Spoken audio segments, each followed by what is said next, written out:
Hello. Welcome everyone to Fables of Atramen over here on Zatara's Tavern and the lovely cast we have here. I should turn down my phone because it's playing music. It's playing the stream out of its speakers. Oh. Hello We everyone. already gotta hydrate. How dare. Yeah. Already having a hydrate. Thank you, Bacon. And hello to the cast from 1T Tempest. T Tempest. Hi, T. Love you. No. Oh, with a silent E, I get it. No. Already bringing back the Silentese. All right, everyone, let's introduce ourselves. Hello, I am Zatara. I am the GM of this campaign, which isn't saying too much because I also only know the faces. I stream mostly on Zatara's Tavern, which is where you are right now, but you can find me at Sir Zatara on Instagram, and that's pretty much it. Just my TikTok stuff. Don't worry about it. To my left, over here. Hello, I am Ruby. You can find me ruby.griffiths.8 across social media. I am a resident dice dragon maker. And here on Fables of Atramen, I am playing our Fey compatriot, Razz, with her trusty companion, Rupestris. Sir Rupestris. Yay. And next. Oh, I guess that's still me. Hi! Hi, my name is Chelsea. I go by Musicaholic492 on lots of all the social media platforms and all that stuff. But here on Fables of Atramen, I play Belle Marwood, who is our Southern Infernus sorcerer of things, even though she's quite a late bloomer. But I will say, if anyone messes with her, they're gonna get the pin today. I had to. I just recently got this for my cosplay of Belle. Nice. Now that's in the corner, waiting to be used. Ready to bonk people into the next century. Okay. Up next, Yes. we have Oh, a lovely that's mushroom me. man. Sorry, I'm spacing out today. Oh, you're good. Hey everybody, I'm gamejunkiesonline, also known as Justin, the resident Chaos Goblin, and I am playing our fun little old mushroom man, Variedawnt, the Blood Hunter. We'll get into his craziness probably this episode with combat. And just want to say real quick, we should bring back, we need to focus on bringing back whimsy into the world. And my favorite source of whimsy has been, all things Muppets. So I just want to say today's episode is brought to you by the letter E. Oh, it won't focus right here. Let me turn off this. Satara's gone! Satara's gone! Yes! The silent E. There we go. I told you Satara would love it! I had to bring it back. It collapsed in their chair! Mentioned it that to Chelsea and Ruby that I planned this bit of chaos. I was like, yep, I told made you. this last night. The silent He's adorable. They're adorable. That's amazing. We need that as a point redeem Amazing. of this brought to you by the silent E.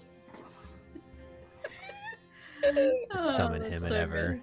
That'll be the new So community good. goal, the new community point goal. Not giving you guys unlimited power, but making the Silent E character a legitimate character. Yes! Up next, Feline Wizard. That's me. My name is Kristi. I go by Firefly99 Plays most places on social media. And that's where you can find me. Today I am playing Oriana, the Qatari wizard who is just very confused by everything these days and wants to know more. I think I'm going to just be saying that every week, though. So, and also today brought to you by New Year's. Yeah. So exciting.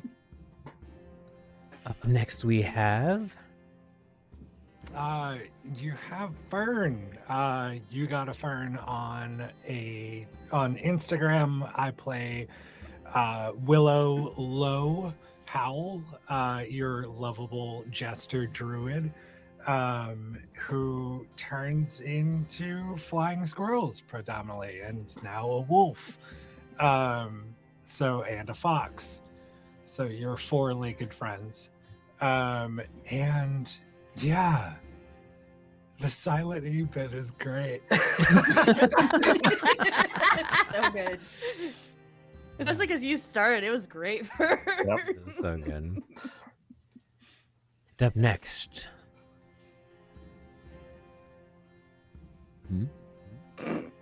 It's me. I'm Mark. I go by Swolfie with _ across all the social medias. And I am playing our resident orc warrior, Hugrokk. Please smash. Wunderbar. Amazing. Thank you all for playing with me today and coming and venturing off into the little world of Atramen that it made up in my brain. I'm excited to see how you guys interact with it and what you guys do with the Vulwolf and your possible combatants today. We do have a few announcements before we dive in. Our biggest announcement today is in the chat. You'll see that there's a linked comment for one of our friends' GoFundMe's. She unfortunately was diagnosed with cancer during this past week, but they caught it early enough to be able to hopefully catch it all. Anything you can send their way will be greatly appreciated. But of course, if it's not something that you can do at this time, spreading the word is just as helpful. So there's a link for that in the GoFundMe, or in the chat to the GoFundMe. And we thank you all for whatever aid you send that way. Another announcement we got is Ruby Rose Resin has a new shop drop. She just updated her entire inventory. So if you're looking for some new clickety-clack math rocks of various types, go check it out. She's got chonky boys, she's got tiny little guys, she's got regular sized dice with like multiple d20s in them for rolling with advantage or disadvantage, with 2 of the same matching kinds. It fell on a 14. But it's the D20. Our last announcement is Chroniclers of Chaos returns in June for season 2, and you can find them on YouTube at Chroniclers of Chaos. That is Chelsea's D&D campaign, and it's a pretty fun time. I've only watched a few episodes of it thus far, but I get so many of the little shorts and snippets that it's very entertaining. It's very, very fun. Thank you. We are definitely a very chaotic group. Yes, we are a very chaotic group. Don't threaten me with a good time. Yeah, don't threaten me with a good time. Amazing. That does wrap up our announcements, however, so without further ado, let's dive into Fables of Atramen.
I think I gotta let my cat out.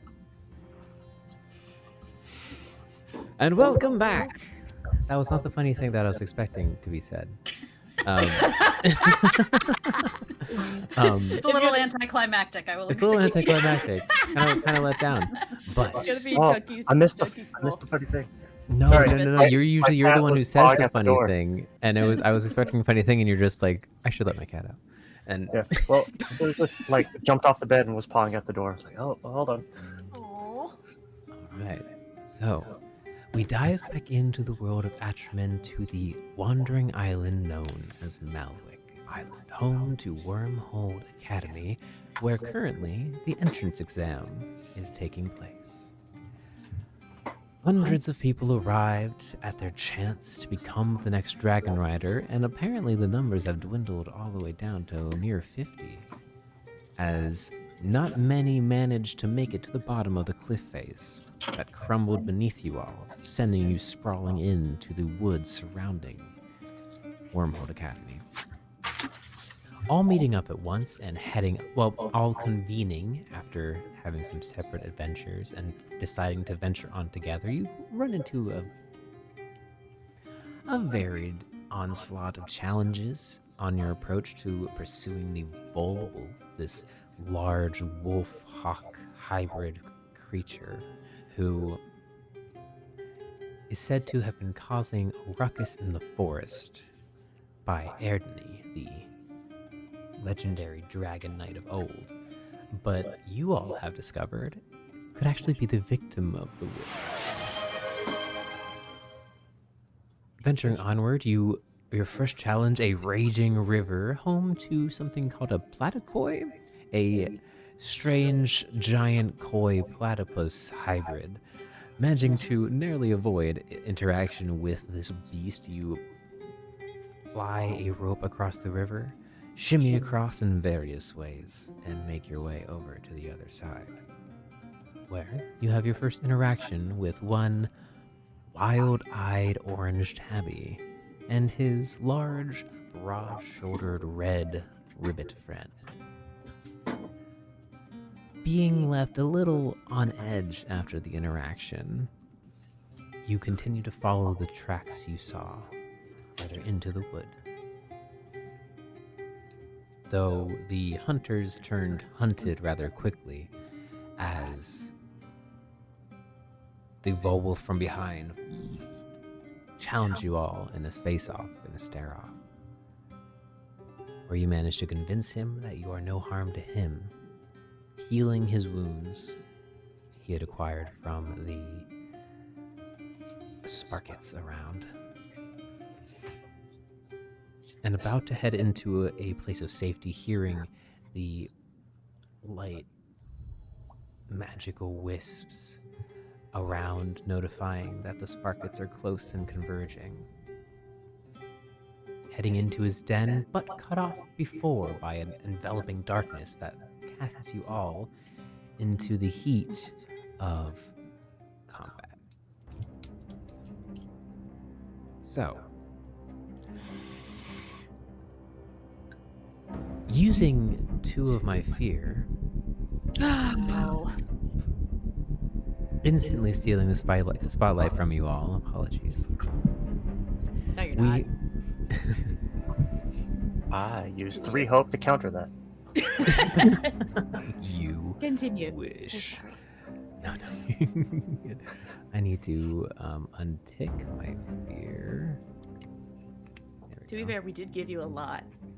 Yeah. You did, so that's why I'm going to use it. I'm going to use 3 of my fear to activate one of the Tabby's special abilities. Orange cat zoomies. Yes. Can I add that as an experience for myself? Orange cat zoomies? Absolutely. Zoomies. 100%. We're all trying to sleep, and in the darkness, we just hear.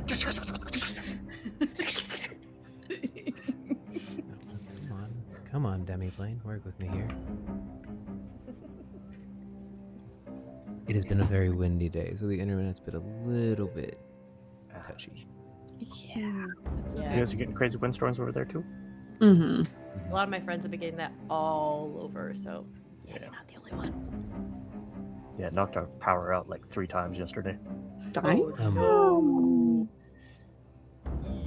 Grabbing the spotlight and forcing it onto himself, the orange tabby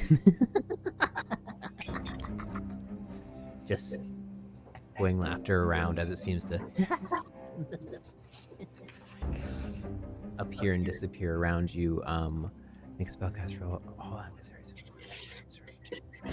So, Theater of the Mind, where you are currently. Enveloped in darkness, none of you can see through.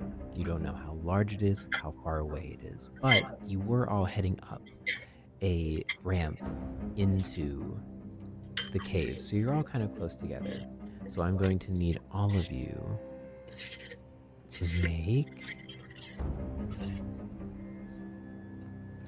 Succeed against... Oh, I have to make a spell roll against your evasions. Okay. How does that work? I have one question. Mm-hmm.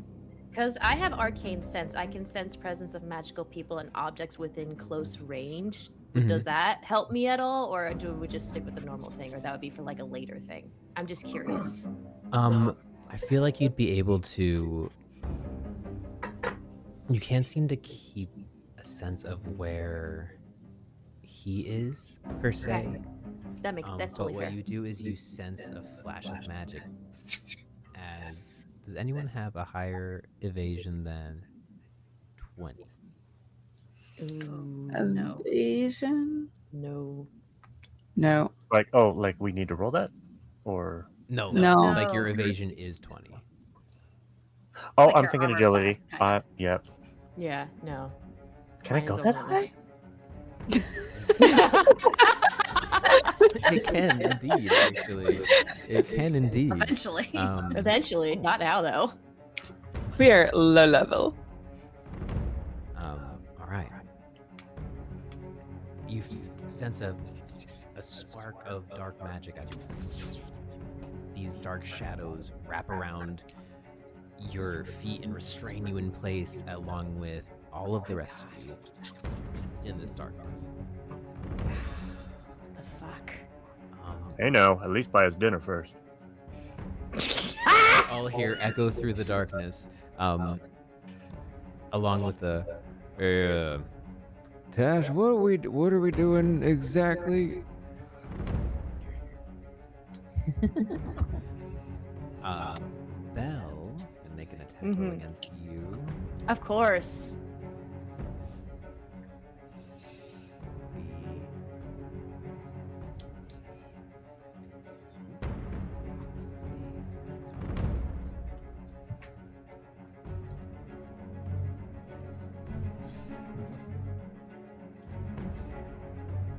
So that is a...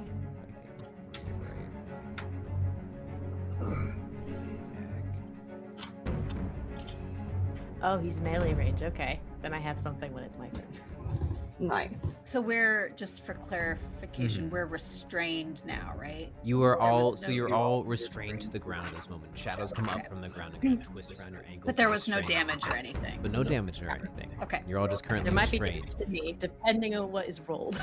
Got Which it. Got it. in Daggerheart, Cannot when move, you but gain can the take restrained condition, you can't move until the condition is cleared, but you can still take your actions from your current position. So you just can't move.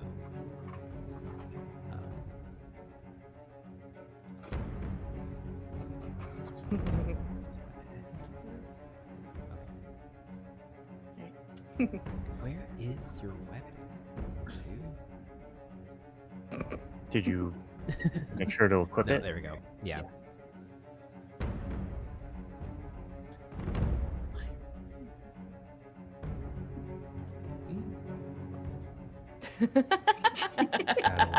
Apologies, everyone. Demi's playing. No, you're fine. That's all right. I Figuring just out- realized There we that my go. weapon has a cool thing to it, and I did not realize that. So I'm like, well, I might have to actually use it. We love Oh, cool. yeah. Yes, this is a reminder to check your cards and make sure that you know what you're doing. Maybe there we go. Plus 2. So that is a 12. Does that beat your evasion? It Belle? does. Yes, my evasion's an 11. All right. It's higher than mine. When you see it on an attack while cloaked or while an ally is within melee range of your attack, add a number of d6s equal to your tier to your damage. Retro. So you're getting Front row. across your back, you feel just a quick double slash of a sharp, long blade, and your mind just kind of flashes back to the kind of long, curved cutlass that the orange tabby was holding, kind of coyly in his grip when you first met him. You Alright. take. What's the damage? Do you know my threshold? So that's 8 points of damage. Okay. Can I use an armor slot to mark that from major damage to minor damage? Okay, so I'm gonna do that because my minor damage to get to the major is 6, and 8 is between my major and my severe damage. So I'm gonna use an armor slot, but I will take 1 HP. Is there anything else this tabby does before Belle does her thing? Nope. The ribbit seems to just kind of be waiting for a response from this orange tabby fellow, but you feel the slashes against your back kind of turning at the last second and repelling it with the edge of your whip kind of curving the blade to take a little less damage at the end. The spotlight shifts from me and goes back to all of you. Belle, it sounds like you have something loaded in the chamber. I did. I mean, we're gonna see because you said he's in melee range, right? Mm-hmm.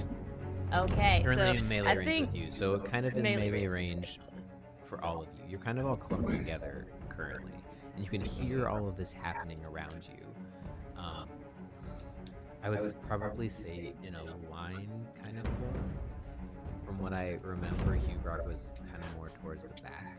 Yeah. He was the one kind of keeping an eye on everything, and Belle, you were kind of more up towards where the Vulwolf was. Yeah, I would have So- been right next to it. And then the rest of you are kind of like between them in some factors. Probably about 15 feet. You're all within close range of each other. Yeah, I would have been right next to the Vulwolf. Just he was like, ah, you dare hit a lady like that? Oh, you're in for a beating. And then she's gonna take out her rolling pin and she's gonna just smack his head. Right, roll your duality dice. Okay, which, because we talked about things, I'm just, oh, come on, please.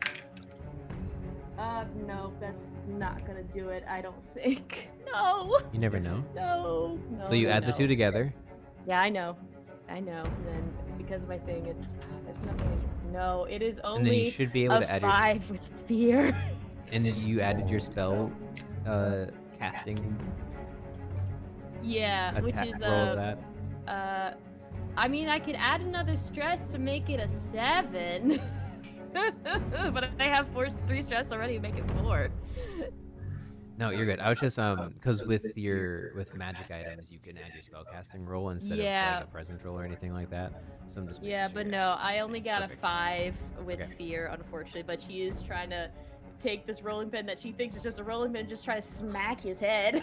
All right, you kind of reel around and swipe out, and at the very tail end of the swing, you see the rolling pin kind of spark a little bit, and you can see just the shadow of him disappear with the sparks back into the shadow. Close one. And it's sent. Anyone else want to do anything? Yeah, in wolf form, because I was close, Lo is going to try to bite wherever this thing just was, just kind of trying to sense it out. All right, roll your duality dice with disadvantage because you cannot see. Yeah. How does disadvantage work? So just like advantage, you take a d6 and roll it. Oh, and subtract it? And subtract. Mhm. Yeah, it can be nasty, but advantage Yeah. is really good. It's just as nasty as advantage is helpful. So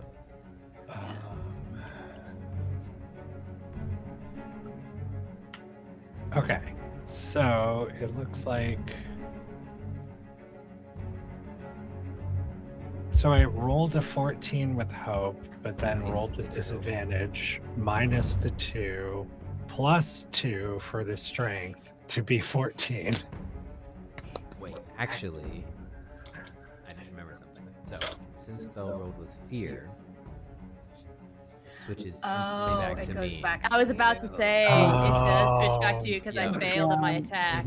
Goes instantly Damn back to me. it, So as y'all, you sorry. go down It's all and good. lash out, you actually back out in fear as a blade slashes in front of you before disappearing again. You hear again, Dash, I'm not really up for kind of, and you feel at this point, Hugrokk, kind of a bump as an impact of just someone wandering in the dark bumps, and he's like, sorry about that. Who were, you feel just these big, just like log pop hands grab your shoulders and go, okay.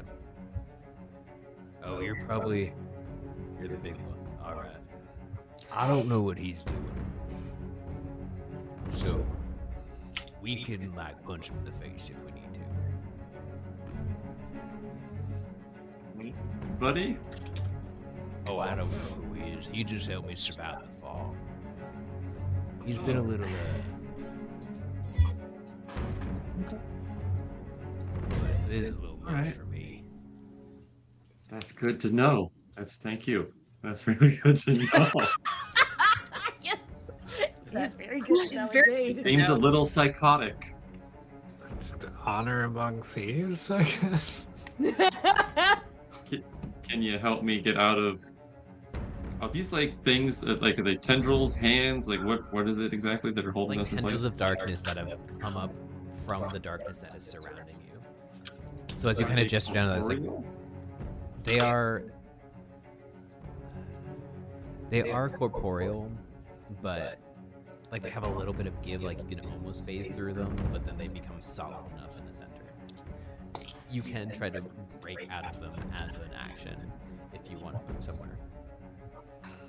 But with the spotlight on the enemy currently, you gesture down and help and ask for assistance. He's just gonna make a straight up strength check to try to, kind of still holding your shoulders as a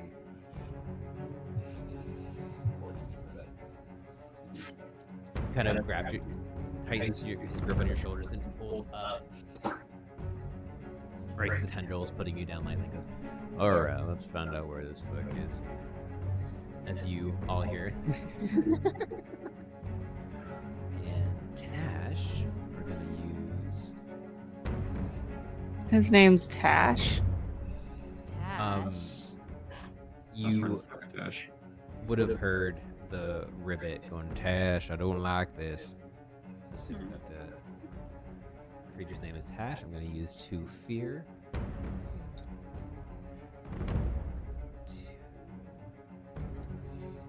Shadow Stepper. Gonna mark a stress. I hardly know her. And okay, so that's a 20, and then an 18 and a 6 against Belle, Variedawnt, and Oriana. Oh my so god. Oh, I think it misses Oriana though, because I'm pretty sure you have a higher evasion than 6. yes. Okay. And do you have a higher evasion than 17, Barry? No. Okay. So the I 3 have of a you 9.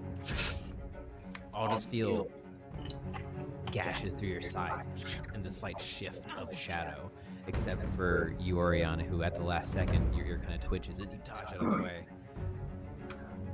Take. Dun, dun, dun.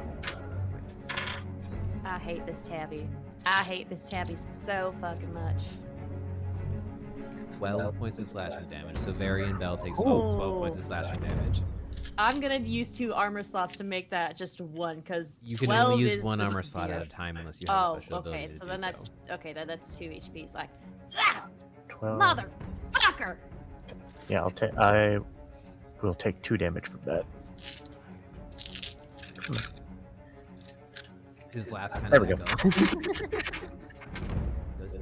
It's just a bit of fun. None of us will really end up hurt here. Don't worry about it. I beg to differ, you little motherfucker. Pretty sure that's not how that works. Someone else got eyes on him? Take him out, please. Spotlight's just back to you all.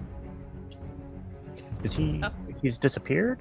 You all are blind currently, essentially. You're in permanent darkness, and he Okay. seems to be using that a lot to his advantage, and does seem to have some sort of shadow abilities, from what you've noticed. You haven't been able to see much, which is also why I'm not super describing how he's getting around to you guys. Sure. With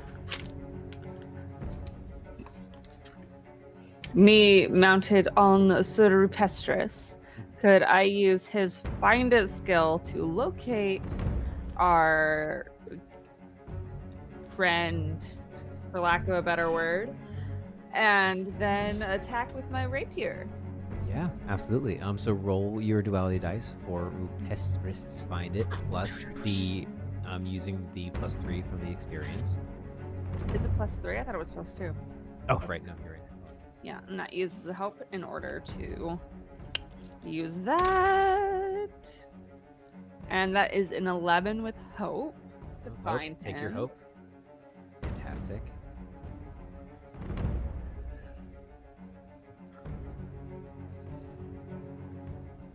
You tell Rupestris to find it, and he kind of points and gestures towards this one kind of wispy shape and charges forward. You lash out with your rapier. Roll your duality dice for your rapier then. Is there any... Read. I haven't used a weapon yet. I can also open your character sheet so I can help with your stuff. Oh, I'm good against like a lot of enemies at a time. Ooh, okay. That's a 16 with hope. Nice. That definitely hits. Sweet. So roll your damage.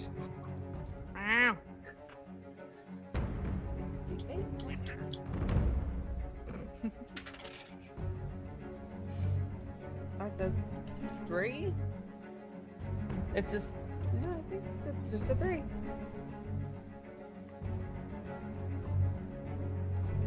Yep, so it'd be if you. Oh wait, you don't have your cross. You don't have your. Do you have your rapier equipped currently? Oh. Yeah, it should be equipped in Demiplane. You can equip it there, and it will pop up under primary, secondary.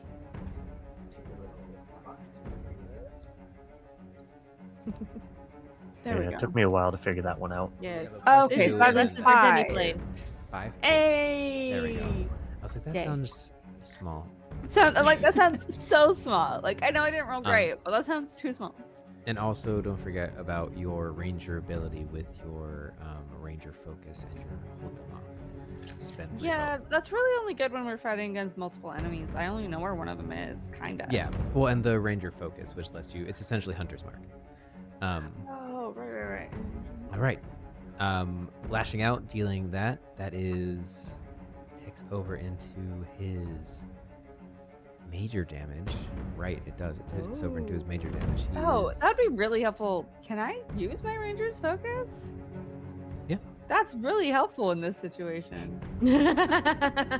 Daily reminder to read your character sheet. And also, there's just a lot of shit that I read it. still It's had just to do. brought to you by Right, exactly. It's more. It's Silent more. E.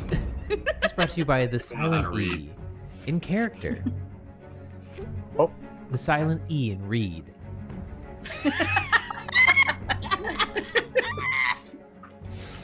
Which just makes it Lost my rad. googly So eye. remember to read, You lost kids. my googly eyes. Oh God. Major damage, 2 hit points. You've actually he has to let me read back in on Oh yeah. the I imagine it's concentration. Concentration to hold it. Sorry, I'm getting way too excited.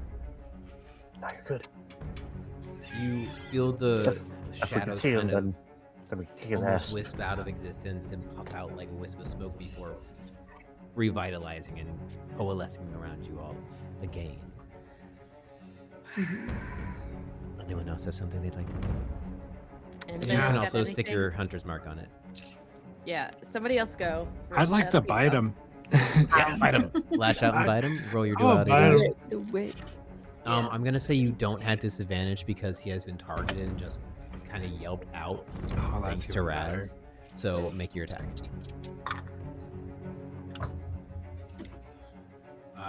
All right. So in wolf form, that will be a 16 with hope. Hell Definitely hits. yeah. Take your Nice. hope. You guys are rolling hope. Very good. Very nice. What's also fun about it is I'm going to do a couple of things. So because with pack hunting, because this enemy, I succeeded on an attack against the same target and ally who acts immediately before you. Thank you, Ruby. I get to add a D8 to the damage roll on this. But I'm also going to mark a stress to do a hobbling strike, which will, but if I don't, my wonderful charm here.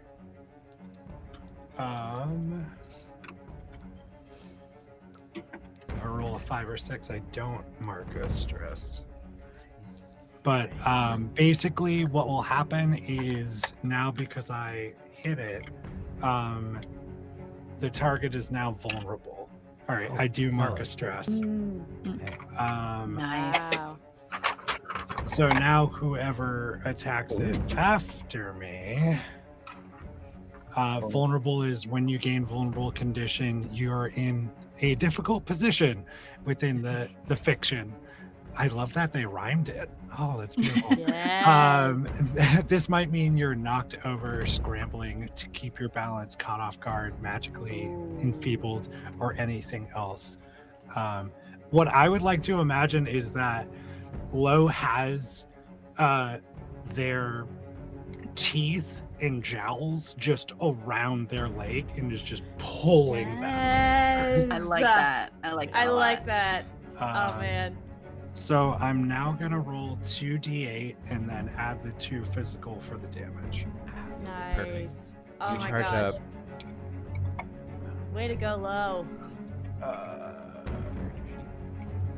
What's super funny is I wasn't building this character to be a fighter, but hey, Here we It's always are. nice when they can be fighters, even though when they're not built to be fighters, you know? Yeah. all right. So So you I rolled a charge in. 6 and a 7 plus 2, so that's a lot of damage. It's 15, Oh, Yeah. Wow. Yeah, that is. and they're um, vulnerable. He's my going God. to use a armor slot to knock that Dope. down to major damage because it was severe damage. As you charge in, hearing the targeting mark of Rupestris and then the of the light and sharp rapier of Razz, you charge in, and he's almost easier to topple over than you expect as you reach out, grab his ankle, and pull, knocking him off his feet. And you can see he kind of looks down and glares at you, kind of fire in his eyes that burns into a fear as you kind of get the feeling that he was expecting to see a corgi, not a giant wolf wrapped around him. And you hear him go, You and Repressor. extends his claws and tries to like grapple with the ground away from you, but you are holding him firm. He is currently prone on the ground. Nice. Just let me double check what Does- prone does in Daggerheart, because I do believe it is a little different. I think so. Does anybody else want to do anything on the next attack? I have an idea, but I want to open up to the floor to other people if they want to do stuff if they're closer. Okay, you just all have advantage. I mean, I'd like to get to attack again because that's I don't get to Yeah, use I- my ranger's focus until I attack again. But go for it. Yeah. And if okay, so if nobody else has anything, would we be able to see that Lo has pulled this tabby cat to the ground? Oh, actually, yes, you would. As he clunks into the ground and the fear takes over him, he starts clawing at the ground. You all see as the shadows dissipate and reveals the scene of a large, lumbering wolf pulling at the leg of this even more frazzled, now terrified tabby who's clawing at the ground trying to get away. Cutlass seems Oh, to no. have been kind of cast behind him. And nice doggy, nice doggy. Oh no, sugar, you're not going anywhere. And I would like to take out my whip because I want to try to wrap him around in my whip and hold him in place along with Lo, so he's not going anywhere. Right. That's also very close range because I imagine there's some distance, so Mhm. I could just Yeah. like. Roll your Okay. duality dice. And I would get advantage because he's prone on the ground. Yes, you would. Okay. All right, I think I probably will need that. Hold on. Ooh, okay, so that's 4 + 2 is 6, + 1 is 7, so that's 11 with hope.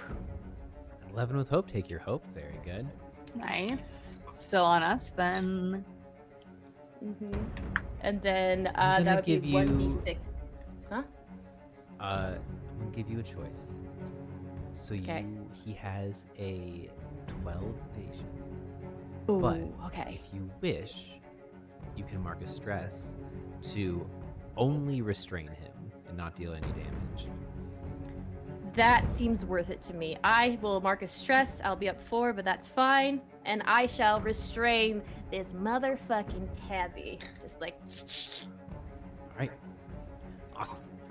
So you charge up and whip out the whip, and at first you kind of miss the excitement, adrenaline, fear. This is real combat. Like you've been in like little back alley scrapes before, but this is this is a full combat. Darkness, someone actually trying to kill you. You have lacerations on your back that go from one side all the way across to the other.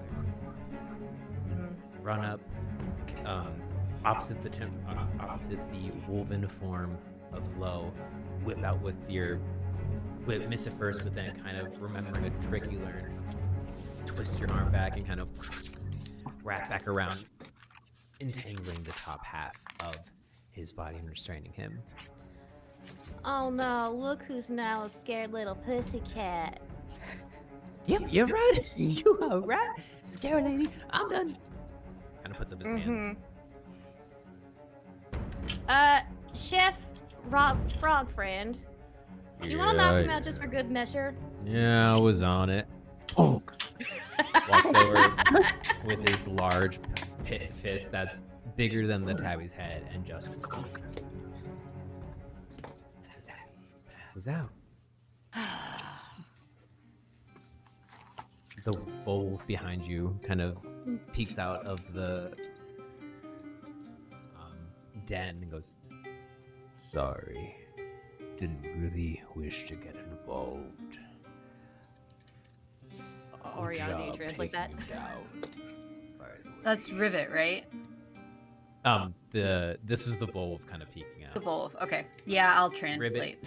Rivet is kind of translating through Oriana. The Vulwolf looks at you, Oriana goes, "Thank you. This makes this much easier." You're welcome. Anytime. No worries.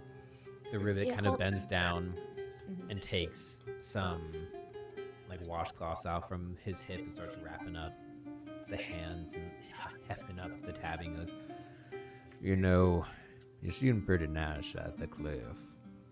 "Wow, well," hucks him over his shoulder and just kind of looks at you all. "Well, I already got a spark it."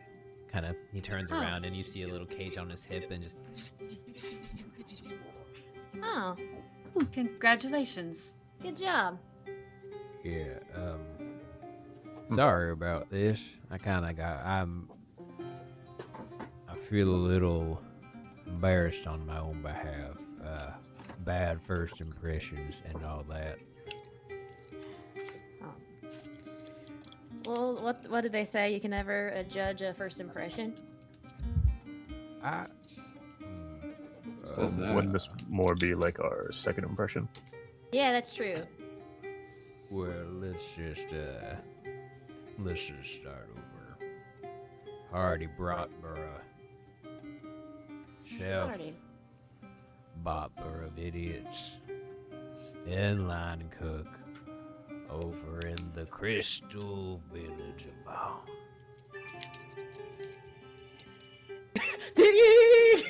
Sorry, I heard that music somewhere. It's just like, oh. Alarm on my phone. Apologies for that. That was perfect timing. The Crystal Village is that If magical. you ever need a piping hot croquette, come to the home of your hardy ribbit.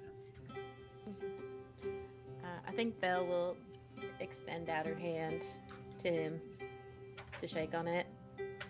His oven-mitted, brawny hand just reaches out. You see he's kind of put back on his oven mitts now that the fight's over.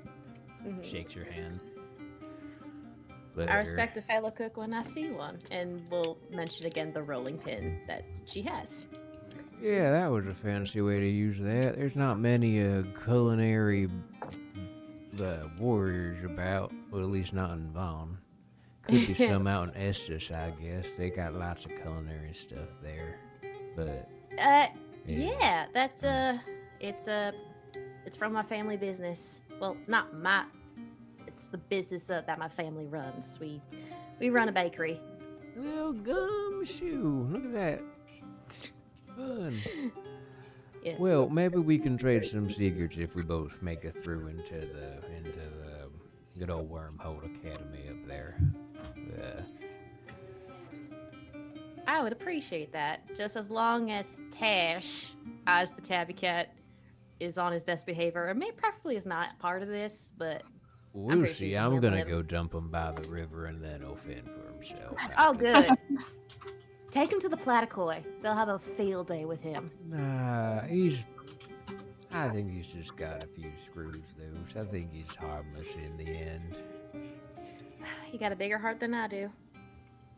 Well, it's just proportional to my size. Don't worry about it.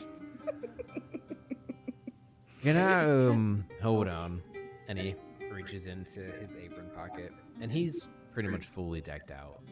Like, a chef. He has an apron underneath, but he does have some, you see he has like a gambeson padded tunic underneath his apron. That's kind of this emeraldy green color. On the front of him, he has a big insignia that just is a cartoonish smiling frog face with two cutesy eyes.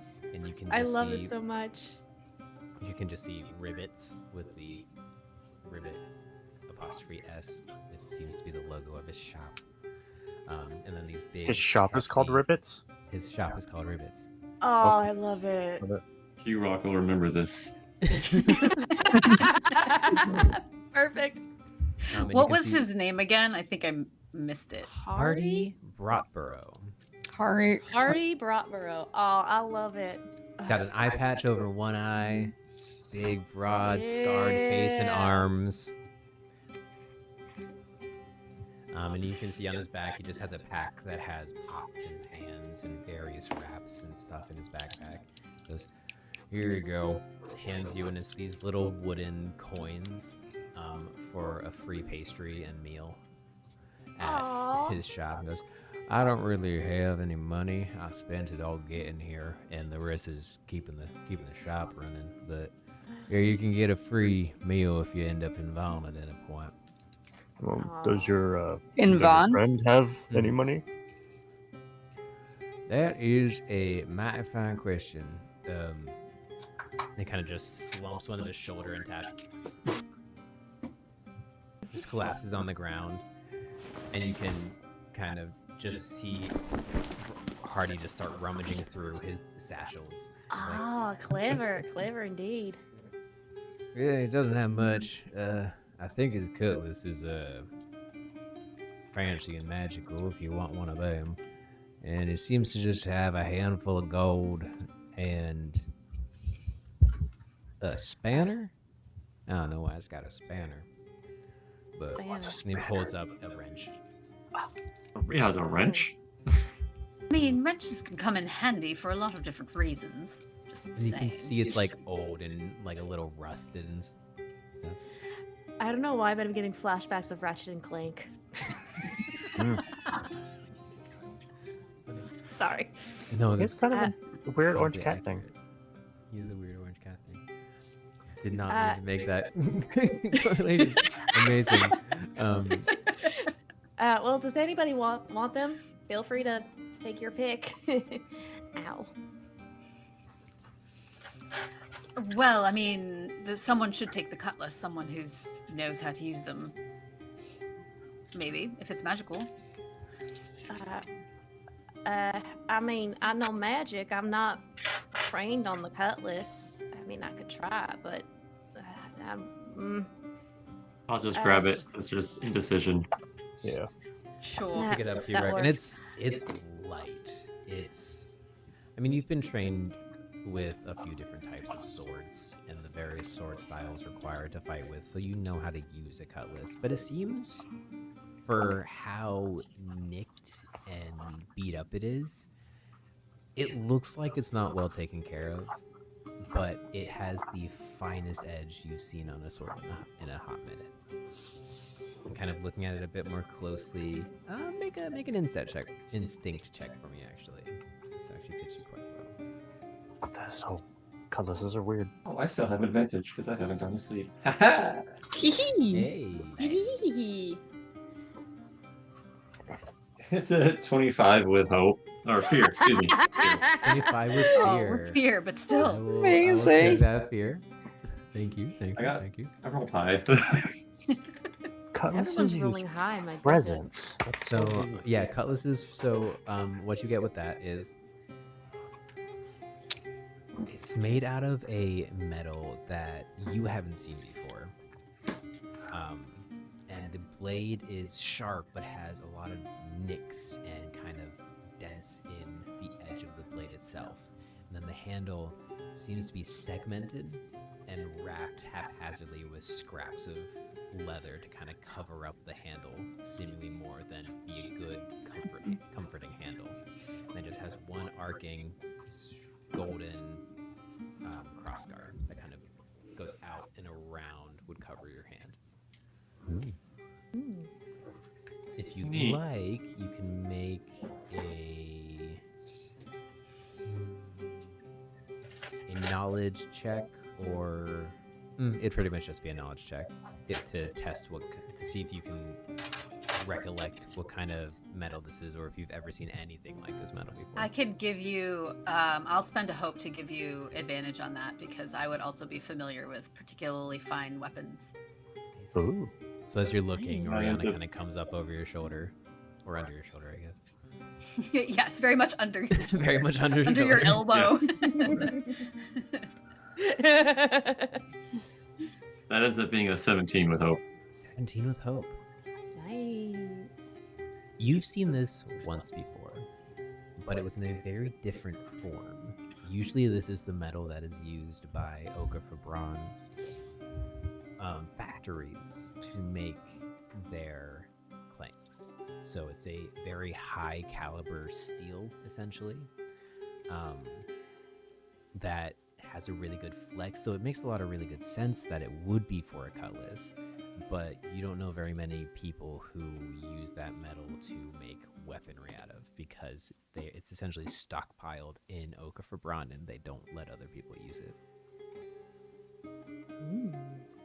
Interesting.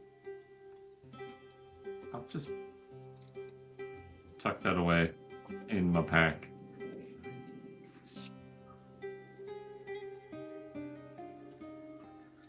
I'll take the spanner because why not? Yeah, why not indeed? Handy to have another weapon. Or tool to use, I guess. It's just an interesting trinket and I like it. That makes You- sense. Gather a spanner. It's decently sized. It's like probably a foot long, and then pretty hefty, probably like 6-7 pounds.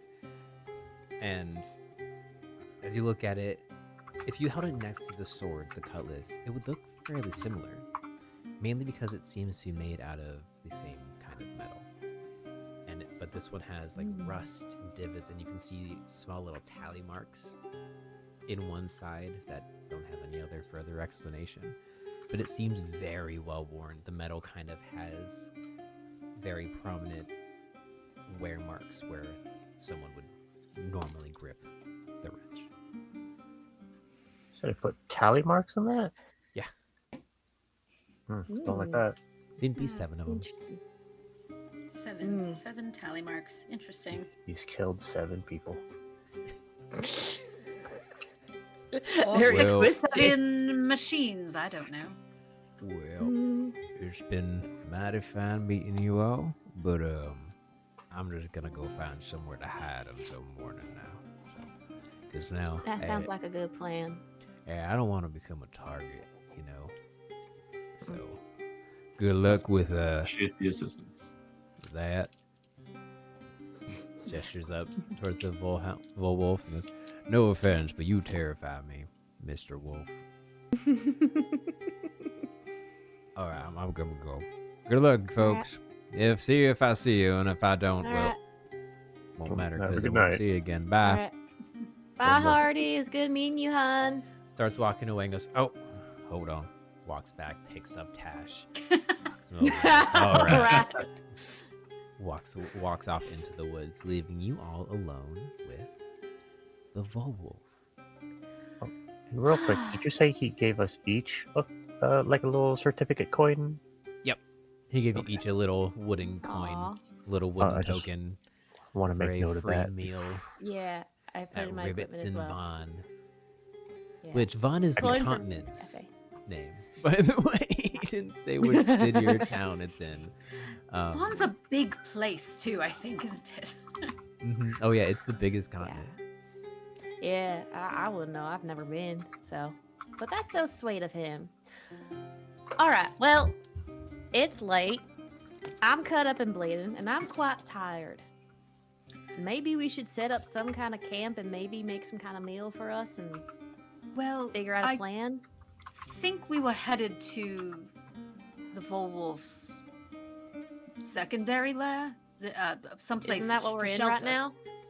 No, I thought we were on the path to You're it. like on the precipice of it, essentially. He took Oh, into the alright. den, and you were fighting on kind of the open area right in front of his den. You Got kind it, of got that makes enveloped more on the sense, darkness thank you. right outside of it. Yeah, So, mouth of the cave.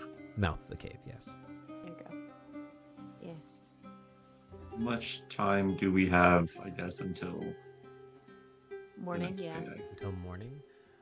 If you were to take a long rest or a long rest equivalent now, you'd wake up about a little bit after midnight.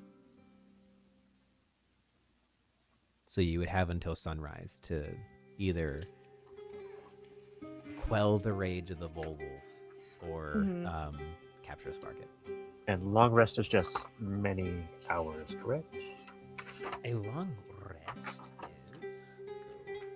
Look into the book. I believe it's a minimum of 4 hours, but let me check. On Yeah, as compared to a short rest, which would be like 1 or 2 hours. Yeah, short rest, I have written down an hour. Long rest, I have written down many hours. So, The long rest is when a character Does will that camp, relax for a cover few. it? Oh, yeah, relax for a few hours and get some rest. Each player can swap any domain cards in their loadout, and then you can do when you guys long rest. I'll remind you guys of the downtime activities that you can do. but it's not like But yeah, D&D so where a it's long a rest set is amount of a time. few hours. So I'm gonna say Okay. anything more than 2, because 2 Sure. is a couple, 3 is a few. Yeah. So a minimum of 3 hours for a long rest. Okay. Yeah. I mean, I'm hurt up pretty bad, but I want to go with majority vote what everybody else is thinking. And Well, I'd like I to mean- have a bit of conversation, maybe with With the Vulwolf. downtime, yeah. sorry. Let's figure out a plan, talking to the wolf to see how we're going to move forward, and then decide if we have time and or need a rest before taking action. Okay. And then Isn't- clarification question Mhm. for because my memory is god awful. In order to instead of capturing a Sparket. Sparket. What did we have to do with the Vulwolf? Quell the rage of the Vulwolf. Okay, so So basically, figure out what's going on and try to solve that problem. So that was Got it. the other test that Yeah. Irnin, or old man, as Belle's gonna call him, because that's easier for her to try and figure that out and solve that before sunrise. since that seems to be a bigger issue, but Earning's focusing on the Sparkettes as the main thing to get into the academy. This is like extra credit, but could solve a potential big thing. Yeah, so essentially from what you guys remember, it was catch a Sparket by morning, get into the academy. Or the Vulwolf has been causing issues, has been just on edge. So you were supposed to either quell its rage or handle it, were the words. Yeah. Whatever ambiguity that means. Yeah. And it seems like go ahead. Oh, sorry. With the Sparkets, we had to that was an individual task. Yeah, Yes. each of you Would have we to catch a know if Sparket. it is okay doing the Vulwolf as a group? You don't Or know. would only one person know? Unknown. Okay. I like to do it as a whole group, but that's just me personally. Yeah. I just not sure if we would all get credit for it. There's a possibility that we might be able to catch some sprockets, whatever, in the process of helping the Vulwolf. Yeah, that's kind of what I was thinking. That's my thought. Yeah. Yeah, you think there's any way we could just lure them into like one big trap and like catch a bunch that way? Because then that way we would have a bunch for each of us, and hopefully Turns the Vulwolf could handle your problem with them. Because it seems like they're picking on you, aren't they? Telling that to the Vulwolf. Looks towards you, Oriana, and kind of goes, pick on, not necessarily the correct word. They have something of mine, and I am powerless to fight back against them whilst it's in their possession. Something besides your dad? Something besides my dead, yes. A precious treasure of mine. Treasure. Would I happen to recall what that treasure could have been, since I used my grim psychometry to get information on sprockets and where they were held? Yeah, you were in that cavern. Roll a knowledge check to see if you can like think over the flashes of images you saw with this new information, kind of sift it through with this new filter. Okay. I just wanted to make sure I don't get any bonuses with the grim psychometry. Oh, okay. So with the grim psychometry, it does say I get advantage on recalling any lore regarding the thing I had in the vision. Right, so roll with advantage. Hey, you got this. Perfect. D6 is the square. Yes, it's the square. 3D square. Wow. So, okay. It goes in the square hole. No! Dare you. I saw that video and I was just like, oh, this girl looks so distraught. Yeah. So that would be an 11 with fear. Fear, I'll take that fear. 11. Kind of thinking back. Even with this new specific filter, you don't remember seeing anything specific that could be seen as a treasure. It was also very hectic flashes of chaos that you saw, though, so it makes Understood. Yeah. So it's a lot. I can't pick out quite anything. I'm going to ask the Vulwolf then. Mm-hmm. What do you mind sharing what that treasure is? Maybe if we can get it for you, then you can protect yourself and defend yourself, and maybe have less trouble in other parts of the woods and on the island.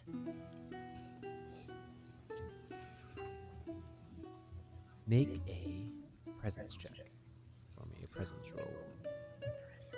Is there any chance I could spend a hope to give Oriana advantage of like disarming presence to kind of just help, like we want to help you out with this, because Absolutely. Spend that hope. Yep, and then you get advantage, Oriana. Belle wants this wolf to be her friend so bad. She wants to build it. Following the wolf into its den and entering into this more dark area. It's nothing fancy. It's a large wolf den, a kind of raised area in the back that has been made into a pseudo nest. You do see like brush and small shrubs and logs and branches have been coalesced in a small nest in the back of this den, and then kind of small divot dug out where the wolf walks over and settles, and the rest there's just kind of bone scraps and various food around.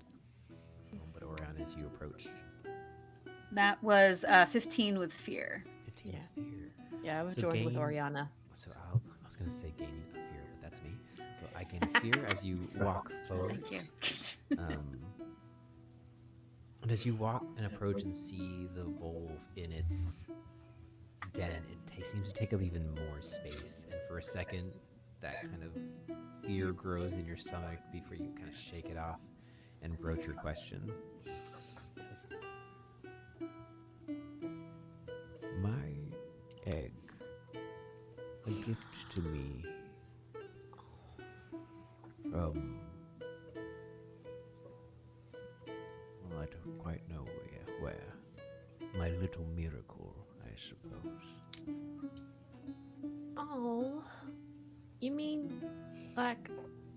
I'm sorry if it's from like a pup or just like someone to extend the family. Hopefully, a pup. I am unaware. I've been guarding it for many a year.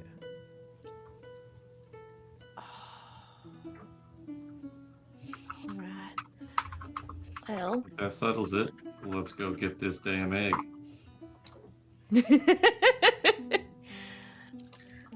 I'm all for it. Agreed. That is a very precious treasure indeed. I believe we can help retrieve this for you.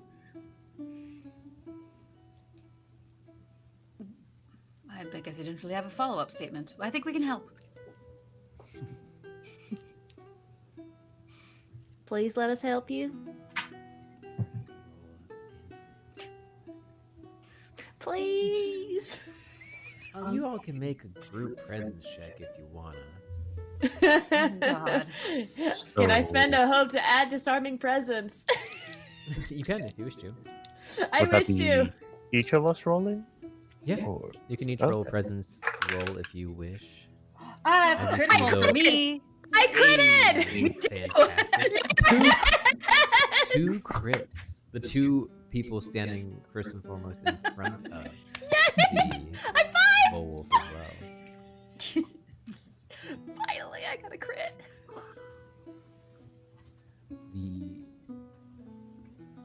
There's a pause momentarily. The Vulwolf kind of crosses her legs and settles. Goes, It's her. whoa.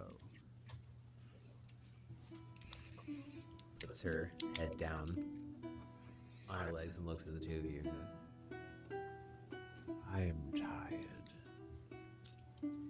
I can assist you, but they're too small and fast for my reflexes to keep up with. My bones grow old. But if you wish to delve into the depths of my old den, I warn you they are nasty. Oh yeah, we're aware. And overwhelming. And they've changed. Different from how they smelled before. Changed. Like changing attitude and how they approach. Were they always this nasty? They were more docile before.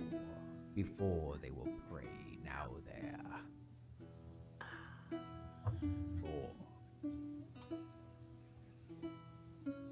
Oh, so- How long ago did this change happen? I'd say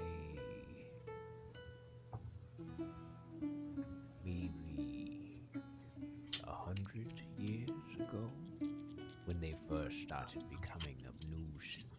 100 And then years. longer. More recently, they've developed this dastardly personality betwixt them. 100 years.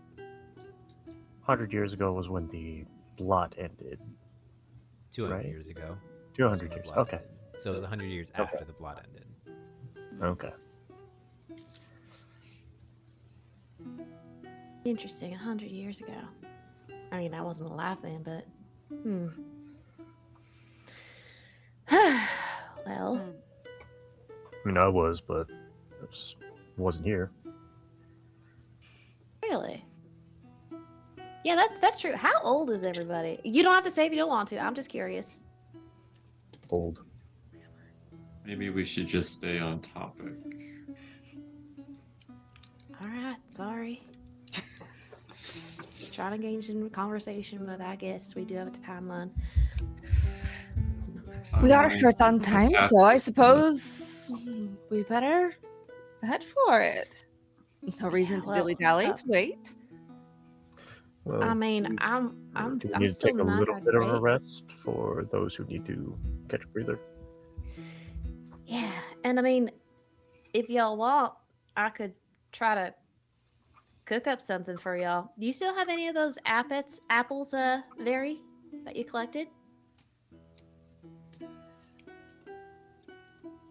You collected some along the way, I think, in the forest before we crossed over that river, right? I think I did, right? Yeah, you We did. can Yeah, say you okay, guys like, did who collected make the note apple? of Yeah, I collecting remember. resources and gathering supplies on your way through the forest Mhm. for this specific reason. So you have supplies if you all wish to venture into downtime. The Vulwolf settles and goes, "You should be safe here. They haven't dug their little needle nests through the walls yet, but they are below.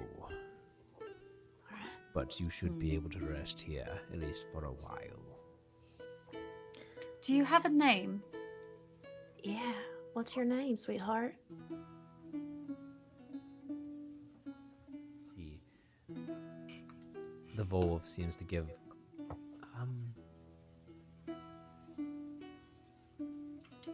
make a instinct reaction roll for me, Okay. Oriana. Okay, go, Oriana. It's a 7. 7. Okay. And there's no hope or fear with reaction rolls. 7. So you don't quite catch it. But there's a pause before the Vulwolf just kind of stretches out her neck and lays it kind of so her nose is touching the ground. And you can just barely see out from beneath her fur a slight flash of burgundy around her neck. Just kind of grumbles and settles in, kind of bending her neck in a way that's seemingly to purposely show that little flash of burgundy. Like does it look like a collar or a harness or something? Kind of tilting her view a little bit, you see that it does seem to be a collar that has been very much hidden beneath just the very large ruff of her neck. Okay, I was worried she was cut, but because you said burgundy, it's the right Yeah, color. But I was just like, oh, one of the two. yeah. Mm-hmm. I'm gonna ask. Do you mind if I look before I touch her? Is a... It's not a full response. It's kind of a chuff of a if you want kind of chuff.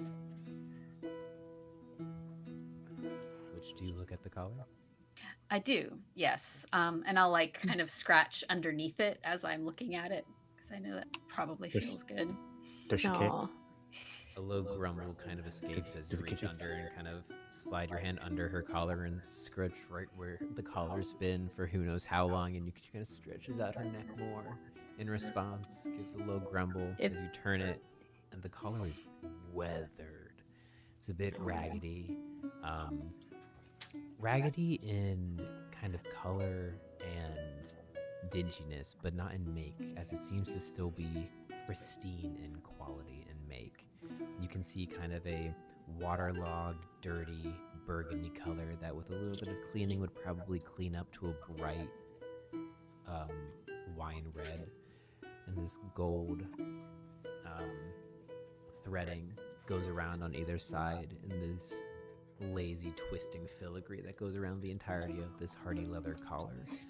On one part you see a circlet of metal imprinted in that behind this circlet of metal there are two small dragon wings that kind of curl out with a dragon tail at the end. Oh, You see in the center it just says the name Edda. Edda. Edda. Oh, you spell that's that, please? beautiful.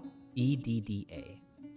EDDA. Edda. That's so beautiful. And if she allows me, along with the scratching of the neck that Oriana's doing, I would like maybe like see if she prefers scratch behind her ears or whatever would be comfortable for her to be more at ease and just maybe I don't You know if go she's up. if she's tired to start falling asleep. You go up What was- and her eyes are closed, but you go and kind of slowly start scratching behind her ear, and it kind of does that twitching at first before tilting back and making more room for you to more easily scratch, accepting the scritches as you all kind of get What her was to relax the a little name of bit. the headmaster?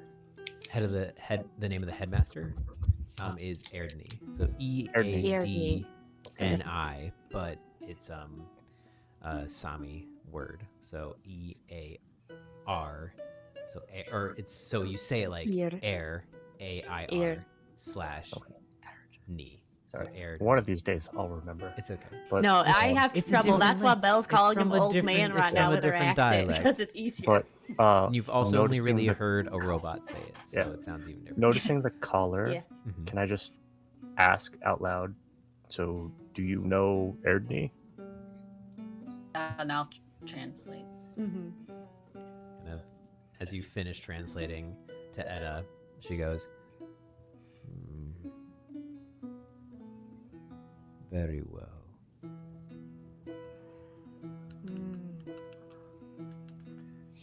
All right. Well, She kind of just she says so with very little enthusiasm behind it. Hmm. Eyes stay closed, just kind of matter of factly. yep. Belle's. That tracks. Hmm. Belle doesn't say anything, but she's like, "This motherfucking old man." But she doesn't say that loud. But she's like, "Right. Well, And if you wish, you can make insight checks still. They're not called insight checks, but it would just be an instinct. Like you would roll instinct, Instinct, to kind of yes. get I'll the roll vibe that. of the character. Is what that Doing would it. translate into in Daggerheart. I got a 14 with fear." I'll take that. Got a fear. 12 with fear. I got a I'll take that 17 fear. with fear. No. Oh, and we're back There it up is. to full on fear, folks. Wow, that was so That fast. didn't take long. I know I was trying to see if there was something I could do to fix that, but there isn't, sadly. It's fine. It's fine.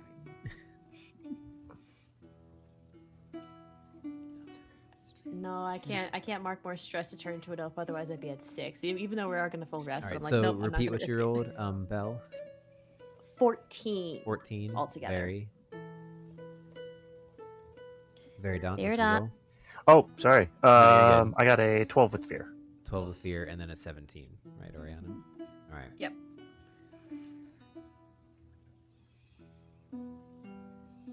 Variedawnt and Belle, you kind of sense a general dip in demeanor of Edda at the mention of the master, but at the headmaster. But Oriana, there's something more there, and it's a semblance. It's not just a dip in demeanor, but almost in its essence, a yearning or longing kind of feeling. Oh.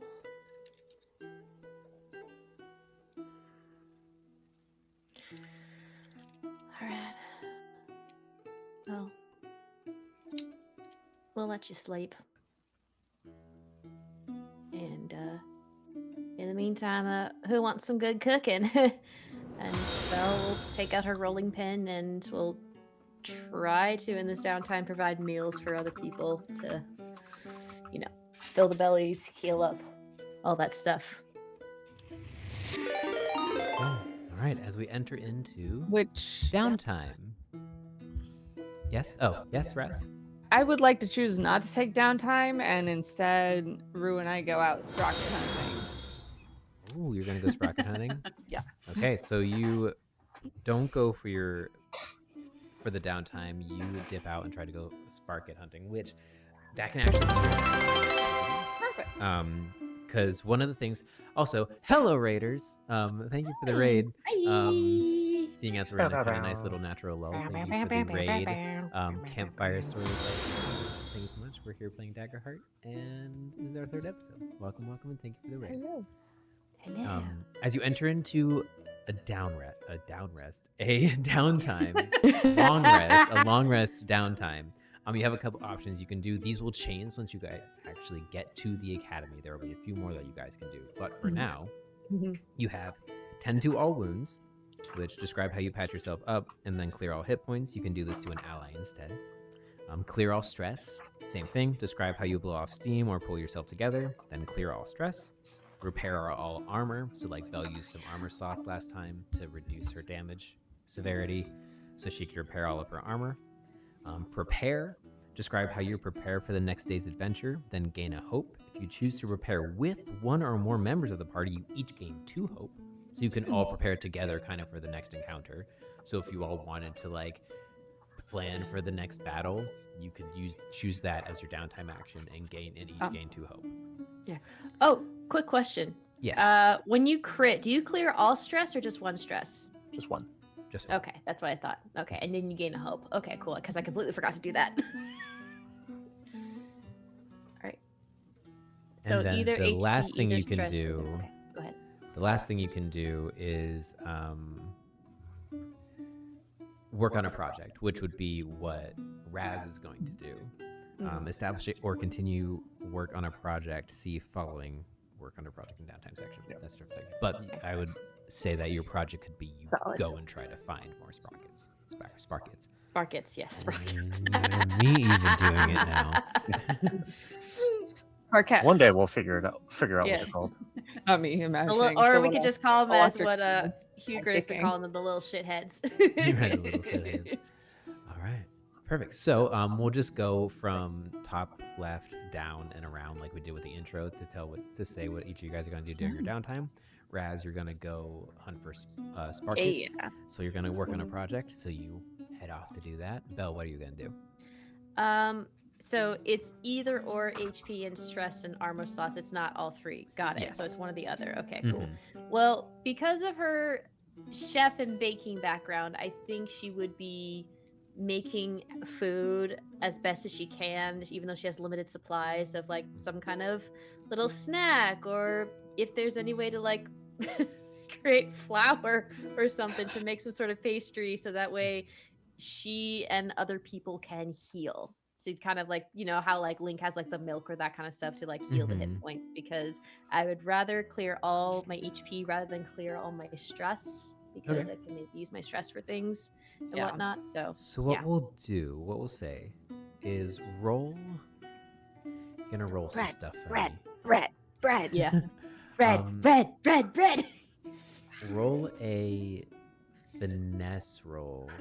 Okay. Actually, I lied. Roll an instinct roll. Okay. Because this will be more kind of tapping into what you know as a cook and as someone who has had to like scramble and kind of ramshackle things together a little bit here and there. So roll with instinct, and you can use your well, I guess actually, are you going to use magic to aid you in this, or are you not going to use magic to aid you in this? I think she's gonna try. She's Alright, not so- sure because of some things that have happened in the past, but she's going to try at Then you least. can also add your spell attack roll, your spellcasting Okay. roll. So that means I can make it a +4 because my instinct is my spell. Okay, so I can get a +4. Mhm. Love it. And then you know what? I'll spend a hope to include Chef's Touch, so that'll make it a +6. Wow. Perfect. Oh my gosh. Okay, so that's okay. I rolled a 12, but that was on the fear die, and then 1 is a 13 plus a 6 is a 19 with fear. 19 with fear. Well, I'm all full on fear. I can untick 1 and bring it back. There we go. There we go. But 19 with fear. There's a little trepidation as you kind of gather some sticks. You follow Razz out for a moment as she goes out, and you can hear her kind of like in the woods trying to catch sparkets. You can hear off in the distance the arcane kind of shimmer of the sparkets as you collect the various things you need to gather. Sets you a little bit on edge, and as you raise your hands to use your magic, your mind kind of flashes back to the last time. The nerves shake a little bit, but you hunker in, grip your right hand into a fist and kind of feel the pressing of the intricacies of the metal around your hand and reach out with your magical powers. And the small little fire you made kind of crackles a bit brighter with some sheens of various colors to them. And you start going about making food that you've made over and over again. It's nothing fancy. Like he said, you don't really have a way to make flour, or there's not much available to you, but you packed a few kit and caboodle before you left. A little bit. And you make a nice little kind of like quick bread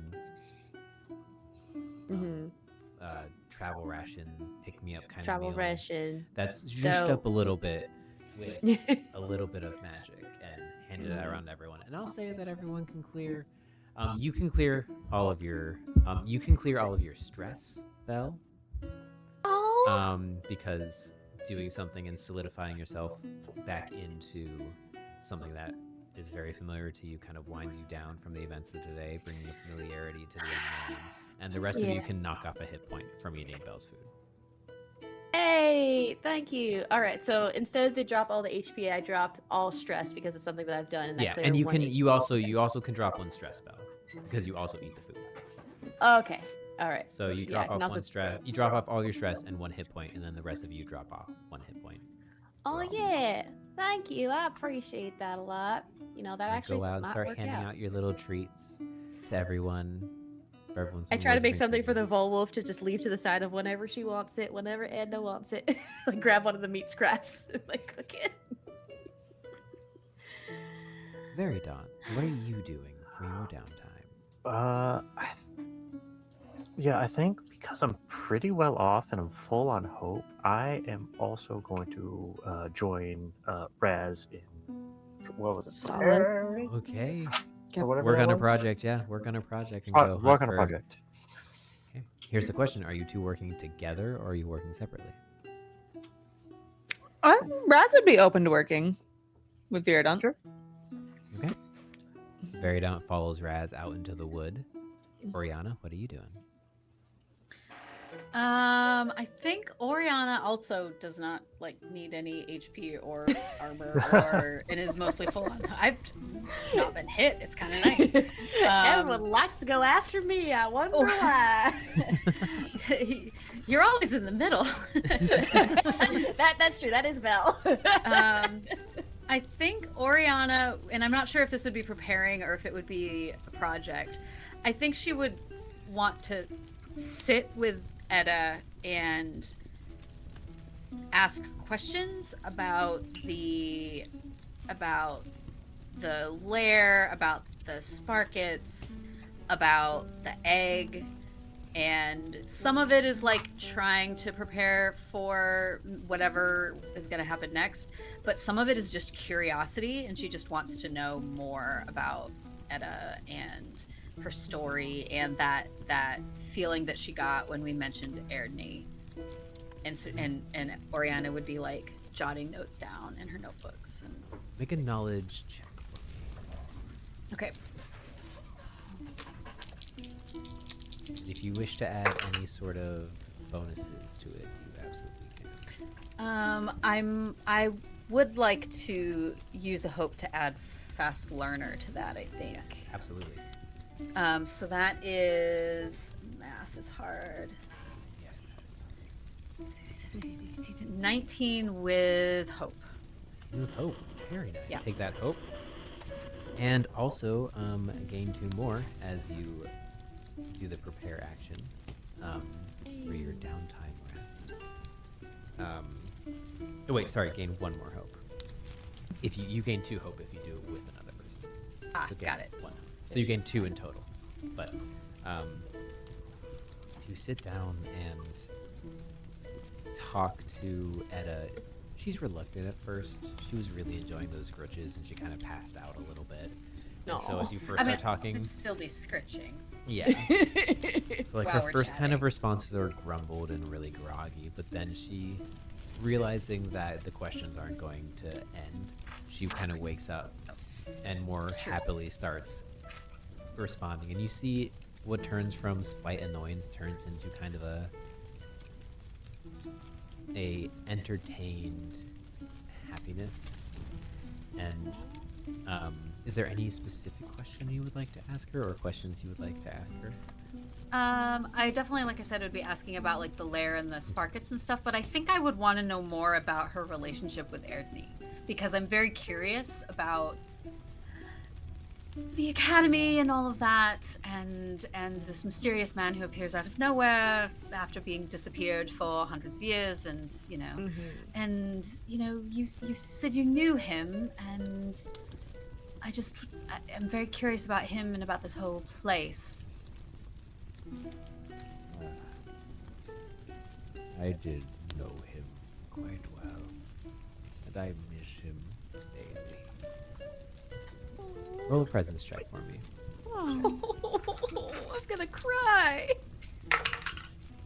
That's a crit. Hey! Hell Double yeah. twos. She kind of just like nuzzles into the scriptures a bit more, and you get the sense that this is the first time she's had conversation in years and years.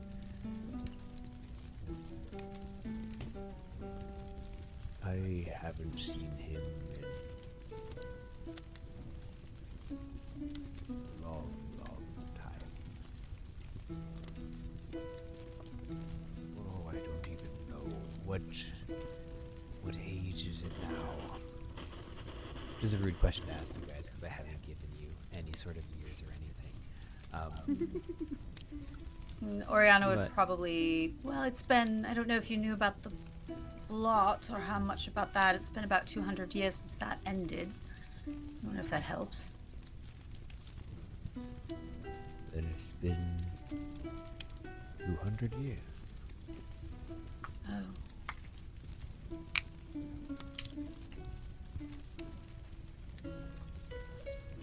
What happened? Why don't you see him anymore? If you don't mind me asking.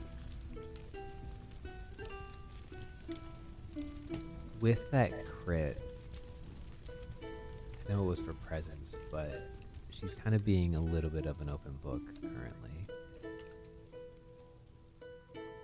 She's hiding something. She hesitates and kind of pauses. You see her brow furrow, shifts her shoulders.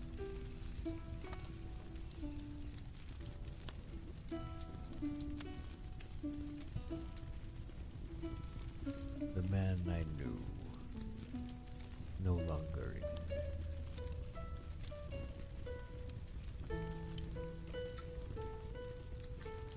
Time changes everyone, I suppose. Hmm.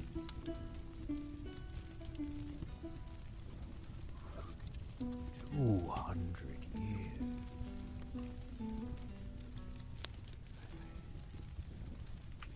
Much longer than I thought it was, to be honest.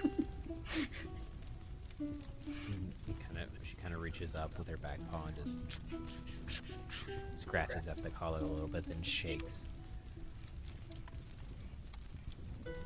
But you will and always will be my master. and I will die for him whenever he needs me. Ruffles her feathers, stretches them out, and then tucks them back in.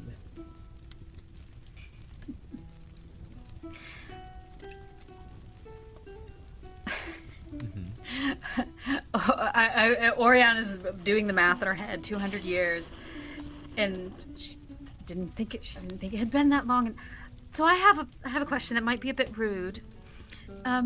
So did you know the dragons? Foul beasts, horrid drinkers. Oh, really? They're one of the lucky ones, you see. They're a beast who can understand and speak in the common tongue, while I only understand. But they were also the favorites. Not like us here. Us doodles will always be a little lesser than. Doodles.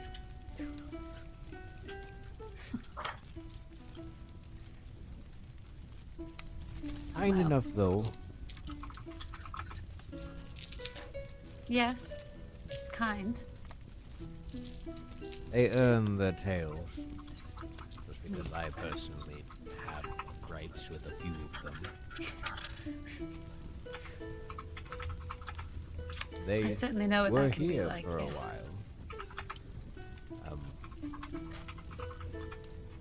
But no longer.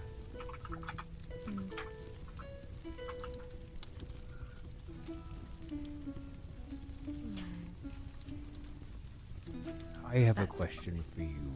200 years. Oh, yeah, yes. There's a place.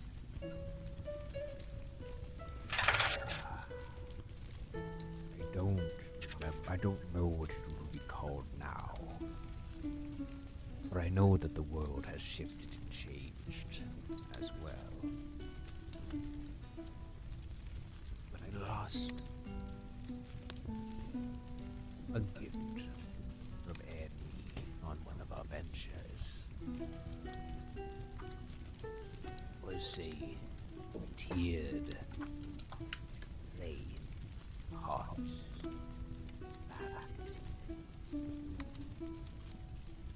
Where if you looked, it almost seemed as if it was a grand feat of giants.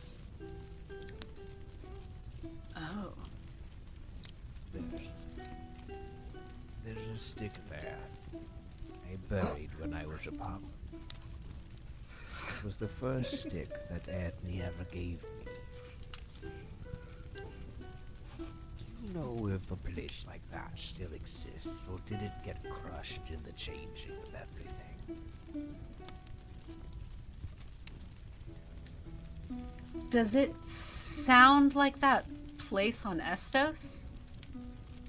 To Make me, a the description. knowledge check. Make a knowledge reaction. Roll, actually. Okay. Let me see. Oh my god. I'm not there, so I can't Because find out. it kind of involves maybe history. Mhm. Can I have advantage from Yeah, my absolutely. well-read? Absolutely. This is the perfect time to use that. Oh my goodness. Okay, that is 18. 18. Nice. It sounds more like he's describing Estos. Hot and bad. I mean, sorry, Vaughn. Hot and Vaughn. bad. Vaughn. Hot and I was like, vapid. And with that roll, it sounds as if he's distinctly talking about the amphitheater in Vaughn. okay. Let me pull up my notes. The Cassian Amphitheater. Cassian Amphitheater. Which you would know, as a studied student you are, is a range of rising plateaus that ascend to a height that towers above the rest of the continent, said to be where the inkpot god Cassian was felled when he tried to intervene during their plot. Legend says that as he retreated, he lost his palate somewhere amongst the sprawling flats of the plateau. So you would recognize it as the Palette higher- like and it- painter's palette? Palette like painter's palette, yes. Okay. I will reply. That sounds an awful lot like a feature in the continent of Vaughn. That they call it Cassian's Amphitheater. I've never been there, but Vaughn's hot and sounds kind of unpleasant, honestly. But that's kind of what it sounds like. So yeah, it's still there. That sounds about right. Good. Maybe I'll venture there one day. Reclaim my stick. A pilgrimage of sorts. I think that sounds like fun. Claim your 2 hope. And move on to Fern. What are you doing? Lo is now back in human form and has taken out a lute and is climbing whatever area they can to kind of just be on their own, and is just playing music, which can be heard throughout the area. And they're doing this to clear stress. So you climb up and kind of on top this cliff face you're at. As you climb up, you see that it's a cliff face that kind of turns into a large mound, or almost a what do they call it? The actual term, but like a oversized knoll almost in this area. Settle down into the trees. Take out your lute and start plucking through various melodies you know, and clear all of your stress. Yay. And Hugrokk, what would you like to do for your downtime? He would like to go hunting separate from the other two for literally anything in an attempt to become more familiar with the cutlass. Hey, very Nice. good. All right. Cool. Intriguing. So Razz, Variedawnt, and Hugrokk head out. Razz and Variedawnt head off kind of eastward, and Hugrokk will kind of go westward. We'll handle all 3 of you guys though. Razz and Variedawnt, roll.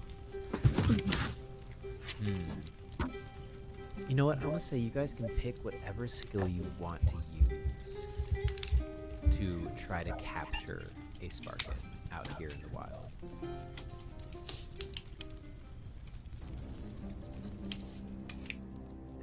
Oh, no, not the music change. No. Back into the wood.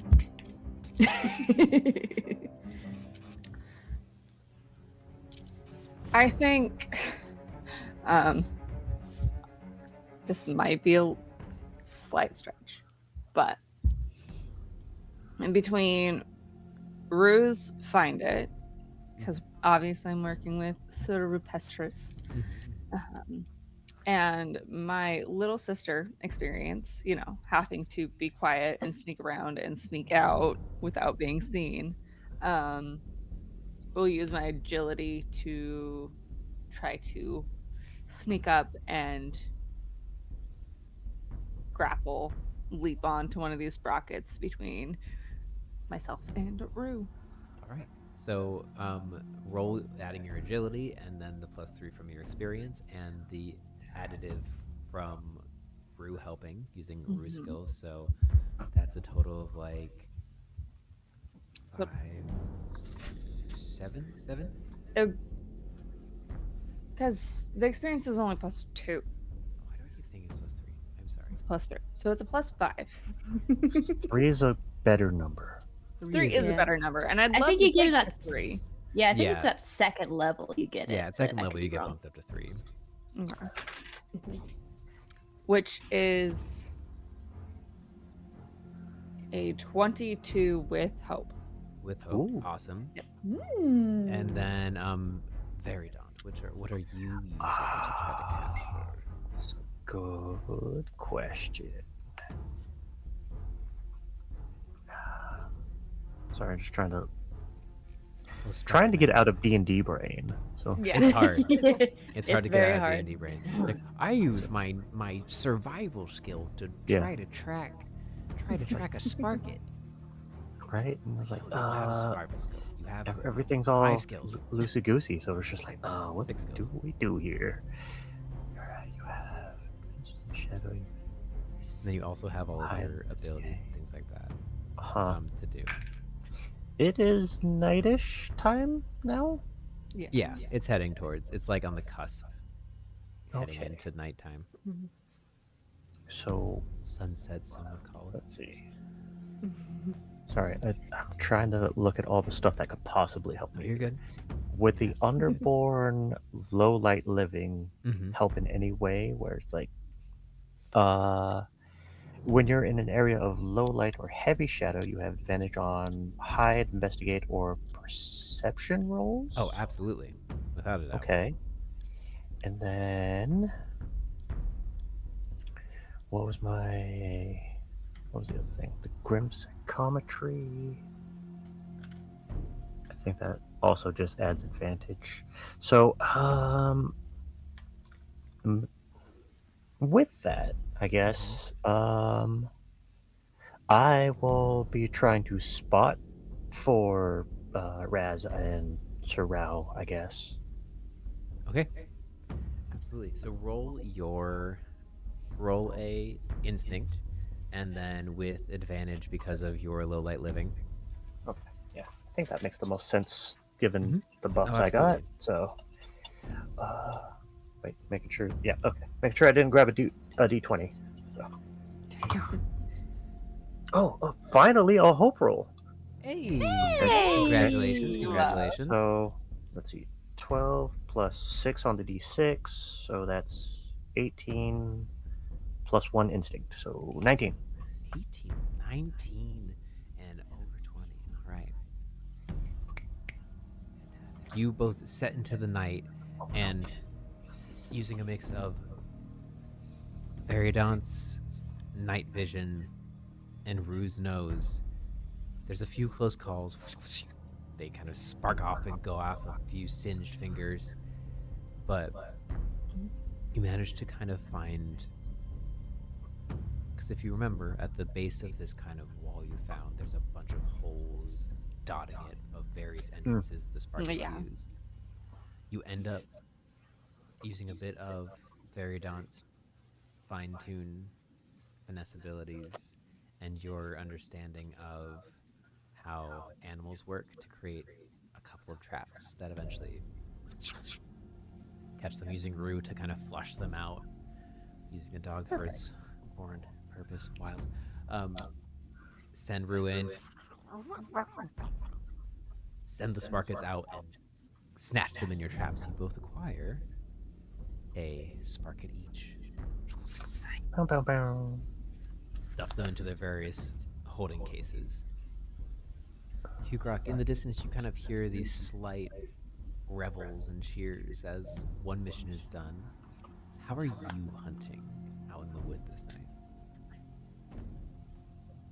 Looking for some tracks of any kind of animal. I'm sure there's more than just the Sparkets that are out there. So specifically something that's not a Sparket. All right, use your instinct. Roll an instinct for me. And if you have any experiences or anything, you can add those to it. That's a 21 with hope. Is that good? That is absolutely. Is that good? Is that good? GM, did I do good? Did I do good? Did I do good? Are you proud of me, Papa? Walking out, pulling the cutlass off your back, and kind of leveling it with the ground, You close your eyes and listen, try to catch and see if there's any sort of sounds that you recognize. And there's sounds that you recognize, but they're off. You hear a robin trill in the distance, but then it ends in some guttural growl before the squeak and chatter of large rodents, possum, and fisher cat murmur through the undergrowth, but then you catch kind of just the tones off. Everything is almost normal on this island. So as you crouch and go forward, you kind of creep up around a bush and look out, and you see hunched on a kind of fallen log. It looks to be a creature hunched, kind of grasping the log, but then as you kind of shift and get a better image of it, it seems to be a tall kind of deer form, and its back kind of a deer body, but then kind of arcs up to a snake head. Turns. You can see his tongue kind of stick out. Its head from the neck up just being about 4 foot of snake, and then the rest body deer. And patters. Walks a bit forward, bends his neck down, eats some of the ground before going up, and its head whips up, locking in on something in the sky before it lashes out and pulls back, and you just see a burst of feathers disappear as it swallows deep and down.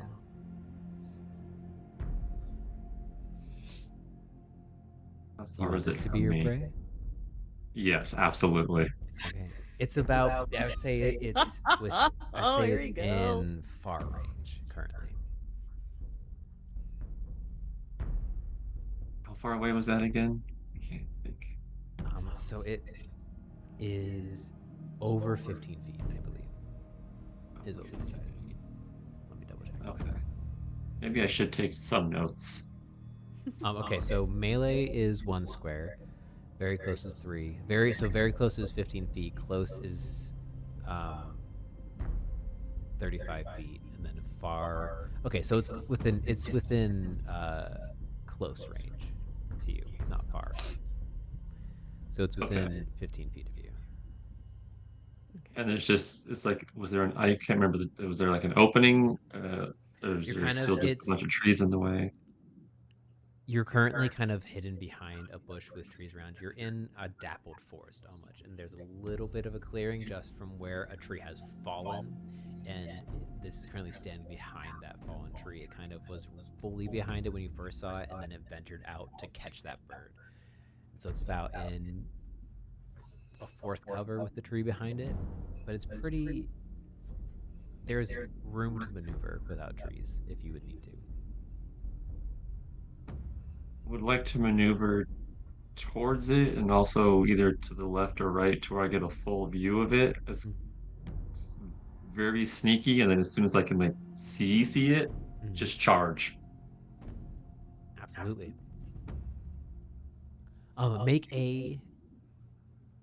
Make a attack roll with advantage as you charge out, kind of skulking around the outer edge until you get a full view of it.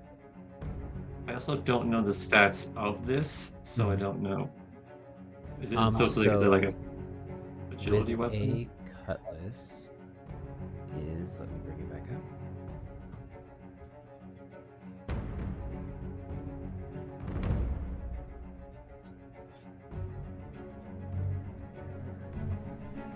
It is a melee weapon that is based in resonance, apparently, actually.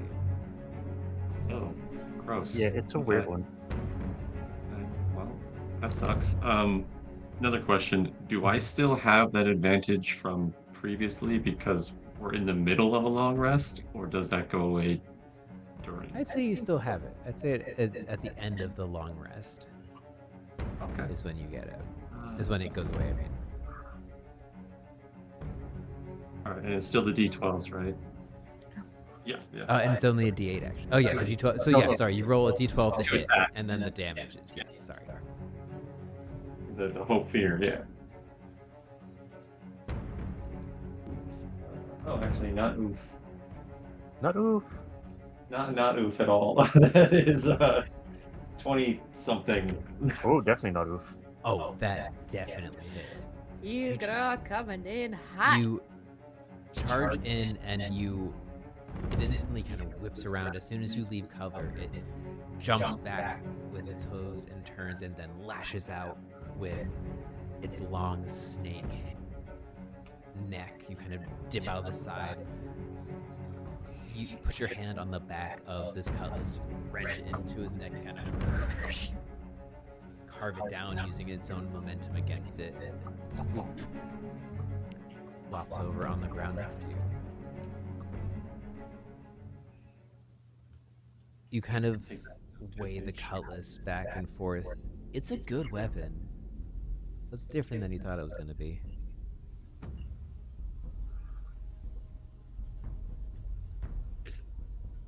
Having handled it a little bit, is there anything beyond it just being a particular kind of metal? Is there anything special that I can glean from it, or is it literally just a neat-looking cutlass? Make an instinct roll. And you could do it with advantage because you are familiar with a good amount of weaponry.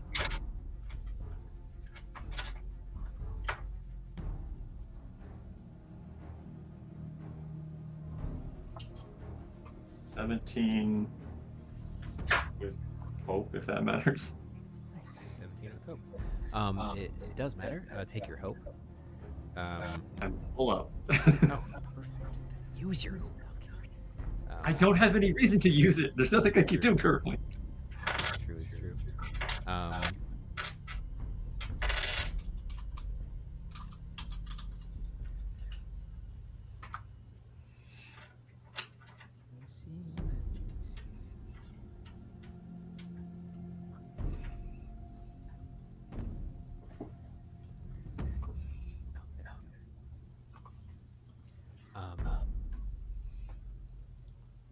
You kind of like heft it in your hand and examine it and shift it between both. And as you kind of toss it back to one of your other hands, one of the leather wraps unwraps a little bit. You continue to examine it, pull it out, and you see that segmented handle at the very base. There's a small little ratchet mechanic, and you kind of and it telescopes out into what looks to be a kind of halberd-esque weapon. That cutlass now the top of a long, I guess it'd be more of a glaive than a halberd, but the cutlass now a long blade on the edge of a double-handed polearm.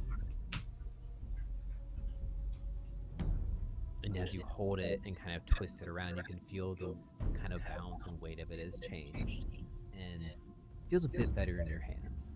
Which it's a halberd is a strength-based weapon instead of a presence-based weapon.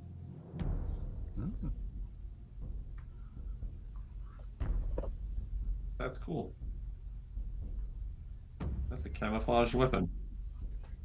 Kind of examining it more, twisting it the other direction, it kind of goes back into the cutlass shape. Okay, that's my next question. All right.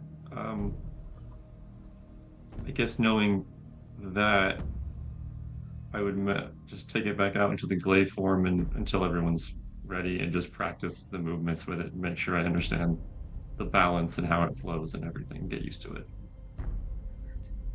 You start going through the various exercises that you know to kind of familiarize yourself with this weapon. And the night continues on. You all eventually find rest. And we will come back after break to you all waking up, heading into the Sparket Den. Yeah. Thank you all so much for joining us thus far. Make sure to go get a snack, drink some tasty drinks, and just in general, take care of yourself. We will be back in about 10 minutes, so at 10:25. All right, see you in a bit. Bye-bye. Oh, no. And welcome back, everyone. Caramel Sunday. Caramel Sun, that wasn't even anywhere close to us transitioning back. That You you didn't give even us a countdown. try. You didn't give us a countdown like normal. That's fair. I didn't give you a countdown. That's true. That's on me. So I have to have a count down guess. so you know when to say the off kilter thing when we come back in. Hello, everyone. Welcome back to Fables of Atramen, where our crew just did their first successful downtime, brought to you by the silent letter E.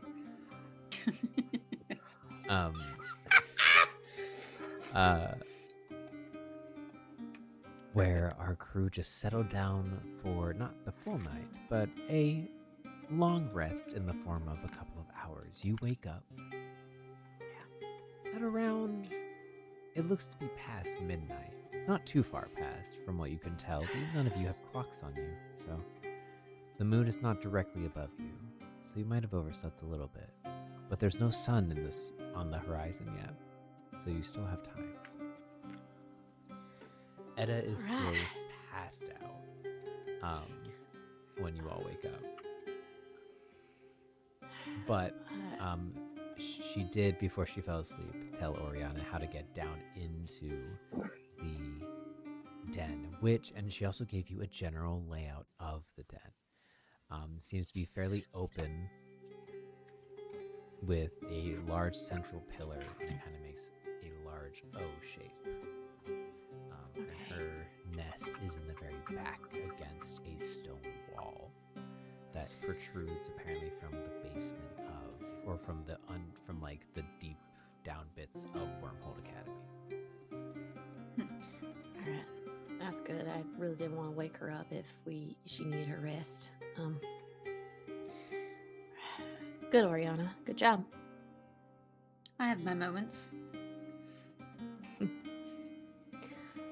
Right. Well, were we given a general direction of where it was? Yeah. all that stuff? So Okay, cool. it's down. You're essentially in the same mound. She built her second hole just further, her second den just further up. Leaving the Okay. den you're in currently, and then following the base of this large knoll, you find another main entrance into the den, and you can follow that in. If you want to use one of that, you could also try using one of the other holes available to you.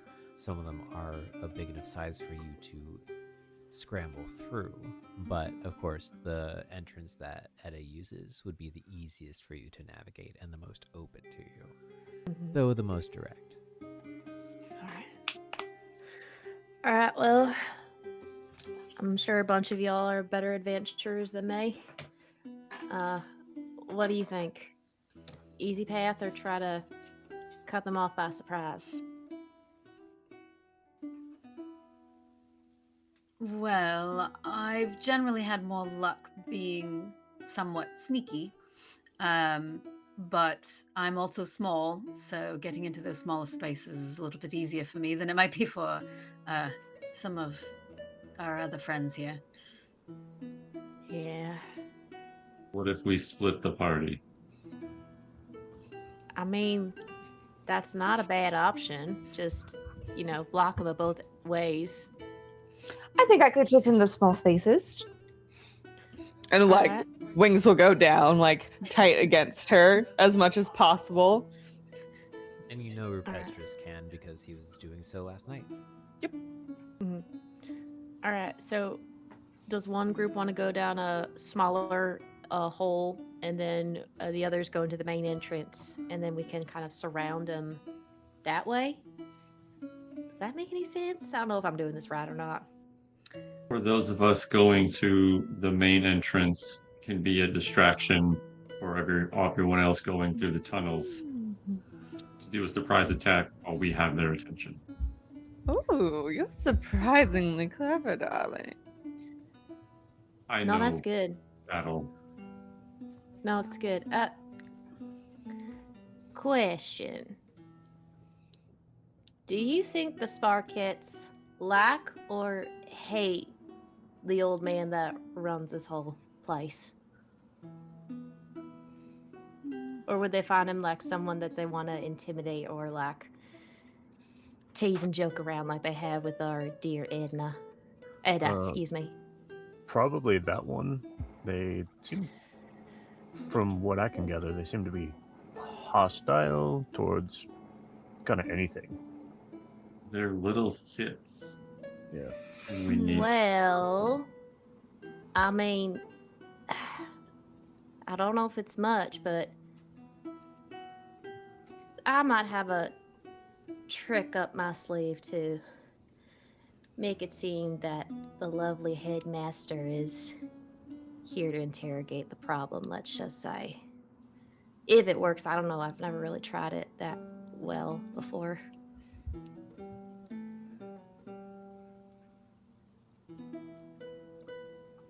Well, that sounds like an idea for the distraction group. Yeah. Yeah, I can join distractors that way.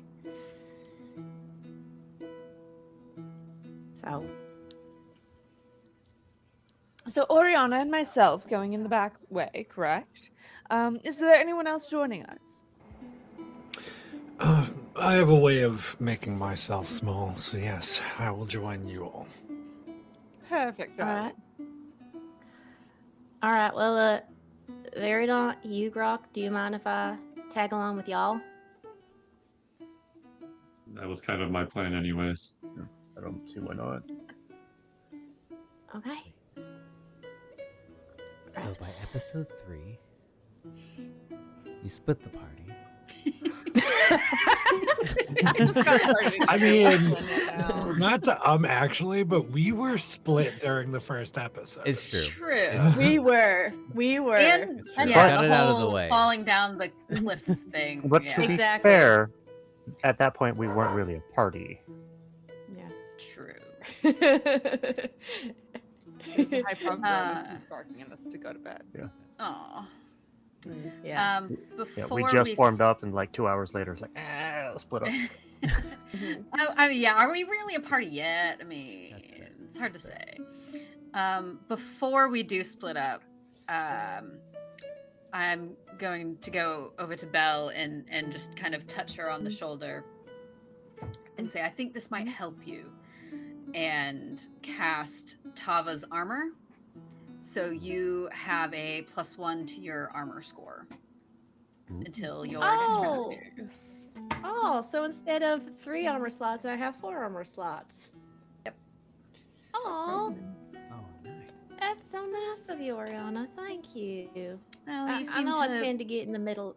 get into the middle Yeah. of things, so this might help a little Yeah, I mean, I guess it comes with that's what they call rebellious nature back at home. But you can't leave someone that is ostracized alone when they're hurting, can you? No. But you do also have to protect yourself, or else you won't be any good to help anybody. So that's what I was always taught. I mean, I'll try my best, but I guess I'm a little stubborn that way. And I guess Well, you this know will what? help. This will help Okay. a little bit, at least. Thank you. And if we ever make it out of this and like we get into the academy, all that, could you try teaching me a little bit of that speak with animals or something? I don't know if it's something you could teach, but Oh, it's not really something I can teach. It's kind of something that happened to me. oh, It's a long story, and it's quite strange. But I don't honestly really know how I do it. To be honest, it just kind of. We get into the academy. I'll tell you the whole story. It's an odd one, but okay. But I don't know that I can teach it. Okay. Are, I you, mean, like, are you pretty new to your abilities then? Not all. That particular one is newer, and it's not something that I learned. it's most of the things I can do I've learned. I've learned from books or learned from people, different people. This was one that something happened to me and I came out of an experience with that ability. So I've not really figured out how it works. Although I've been trying. I guess we have something in common then. I suppose so. All right. Well, that's a deal then. Thank you, Oriana. I appreciate that a lot, hon. Absolutely. All right. So Razz, Oriana, and Lo are going through the smaller tunnels. Yep. And the other three are going through the main gate. Entrance, yeah. To the dead. Yeah. Okay. Yeah. Belle would try to be much ahead just because since she's going to be part of the distraction. Should I, since it takes a few minutes to do this, should I start preparing my uncanny disguise? Oh. I mark a stress You have a to few don the minutes to facade of any humanoid you can picture clearly. And I think from what I read, Infernus is classified as a humanoid. Yeah. In a way. And also I am an Infernus, so it'd be relatively easy. Yeah. And you saw him at transition. the beginning, so you know what I he looks did. like. Yes. Yeah, absolutely.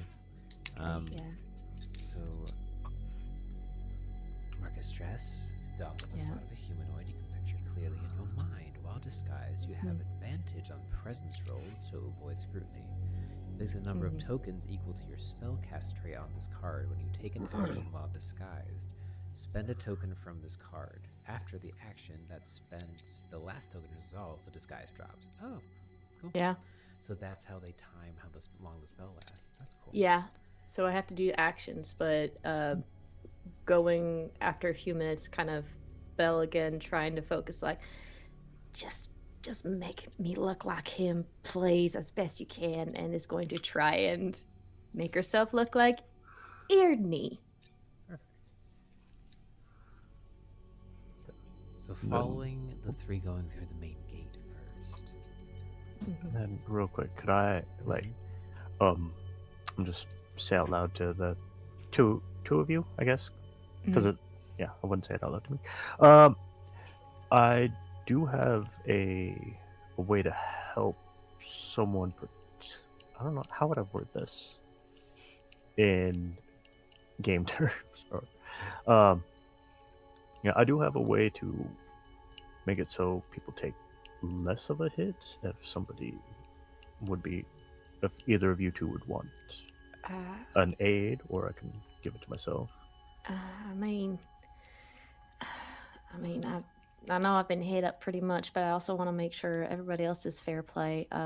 Hugrokk, how are you good at taking hits? Pretty good. Okay, I get it. I'm the weakling of this party. Ha ha ha. Laugh at me.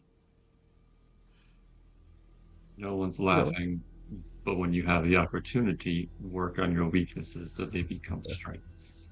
You hear Lo laughing in the background. Disregard the first part of my statement.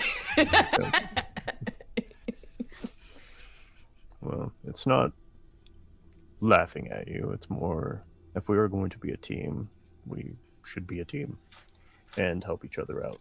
So if you feel like you want some help, you can take it, or I can give it to myself. I'll leave it up to you, Very. Oh, Very, is that bad that I'm calling you that? I can No, just that's fine. Okay. It's easier for people to say. All right. Well, if you're willing to give it, I think it might help, but I don't want me to leave you hanging if it's gonna help you. Weirdly, I think I'll be fine. This new abilities I am in possession with weirdly get stronger the more I'm hurt. So. Oh. Now Yeah, that's gonna be an interesting conversation. Yeah, I'm still trying to get used to it. Same here with my magic. Ha ha ha ha ha. Oh, that sounded weird. Okay. Yeah. Well, we'll figure it out. So, Sprockets are here. Oh. so what this does, I'm gonna so I have to spend a health in order to activate this. Oh shit. That's fine. So how it works, I'm gonna be using my Lifeblood Talisman ability. I mark a hit point. I conjure a talisman infused with my life essence. The talisman appears in my hands, and whoever carries the talisman gains the following benefits. Whenever the talisman bearer marks 2 or more hit points, you can spend a hope to reduce that number of hit points marked by 1. So effectively, it kind of use a hope in order to act like armor. Oh. Nice. Cool. Interesting. And then the talisman disappears if I have no marked hit points, so if I'm fully healed, or if I use the spell again. Nice. Cool. That's cool, especially because I already have 2 marked hit points out of my 6. So. What does your talisman look like? Let's see. Do you have a set idea of like how necromancy, like what necromancy would look like in this world? Like a color or? It's kind of independent to the caster. Okay. The biggest form of necromancy currently around is in Oka for Braun, but it's kind of it's different necromancy with how they make clanks. Okay. And that's usually a kind of deep purpley kind of glow. Okay. But there's no set things. if Necromancy isn't like different, super well yeah. explored besides them. Sure. If it's different, we'll say I imagine the lightning gemstones, I forgot what they're called. The Fulgur crystals. Yes, I always kind of imagine them to like have a blue glow to them. So maybe like a kind of. So what it will look like? I activate the glow on my the little chain bracelet ring things. I don't know what those are actually called. They light up, and then you see like a kind of a ghostly resonance around my hands as it like coalesces into a blue-green crystal. I'll hand it to you, and it just kind of like floats around like your neck.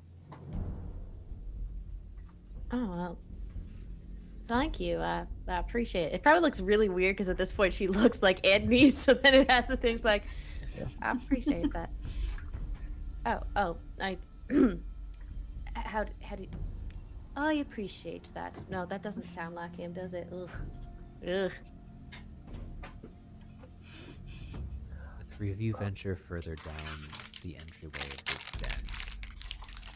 den. Those who wish can make a instinct roll to try to catch a whiff of anything in the surrounding.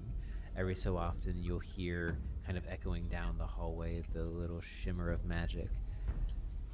Sometimes to the right. There's so many holes in all the walls around you. The entryway you're walking into is about 15 feet tall by 10 feet wide, with the walls arcing above you in a lazy archway and just dappled with entries and exits that have been carved and recarved through by the sprockets, kind of just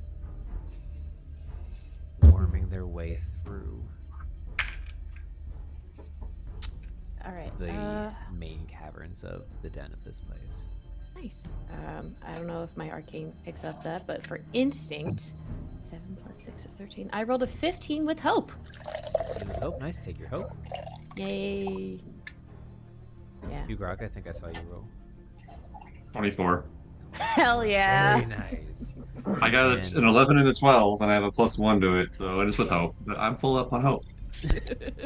Actually, no. No, I'm not. I'm going to do the thing. I'm going to spend Do the thing. I hope. All of it. Yeah. And I'm going to give myself +2 to my attack rolls. Ooh. Oh. Fancy. So fancy indeed. It's like a I want to use hope, but like I got one ability that uses hope. And it's like it's not useful right now. Yeah, same here. Most of my stuff works with stress. Same. So as you walk down and you hear Variedawnt and Belle having this conversation, Hugrokk, how do you imagine that extra power kind of comes to Hugrokk as he like gets himself ready for the battle that's imminently approaching? Let's see, what's that called? It's called No Mercy. So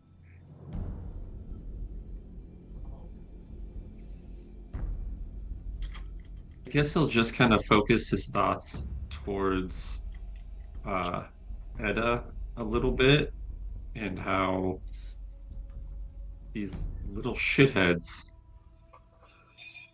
have been basically torturing her for no reason other than to be little shits. Not to mention the trouble they've just caused all of us in general. And kind of use that to focus it into like a focus rage. That's what I meant to say. Like a focus rage. So he's ready to go for this attack. Are you using the halberd currently? Or are you using your... Yeah. Okay. It has some reach, so I got the halberd out. Alright. Which I need to change.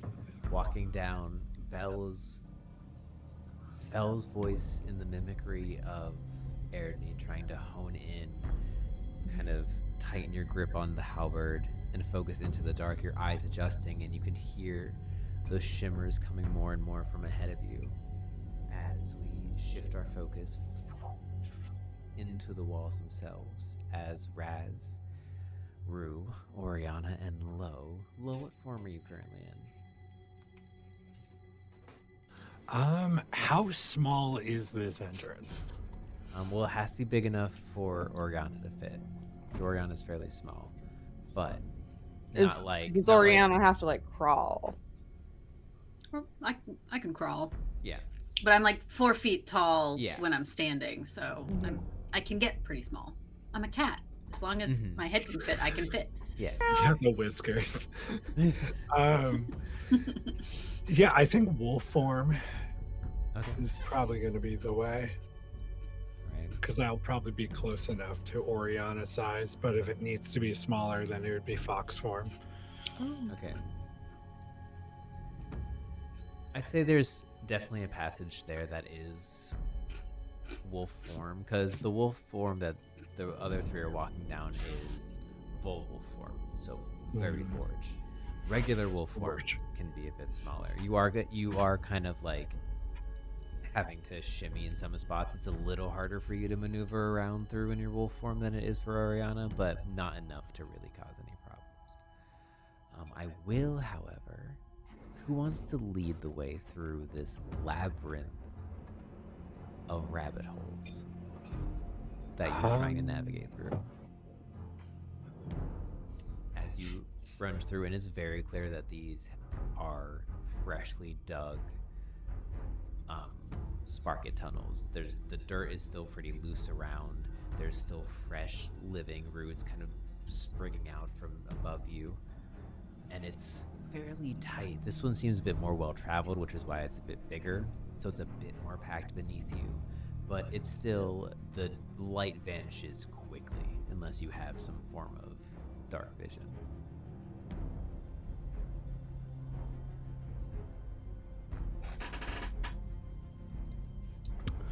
I mean, I can try to lead, but my conversation with Edda probably was more about the main entrance. That's what Edda would have been familiar with. And you don't necessarily have to use an instinct to get this roll right. If you have an ability that you are better at, that you can kind of narratively explain why you could use that to get where you're going,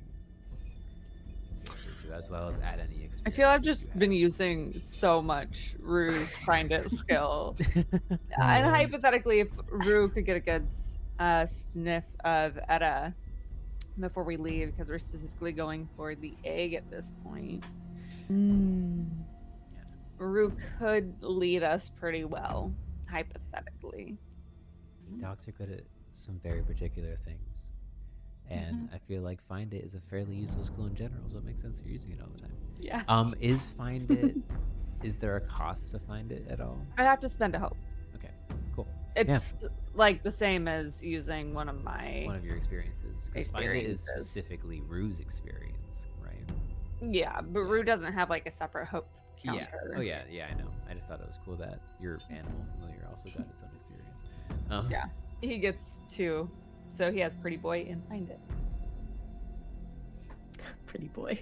I love it. Yeah, if you wanna lead the navigation through, roll. The base roll is instinct, unless you want to use a different thing. But the instinct would also go with the Find It, because Rue is using. It's perceive. It's the senses.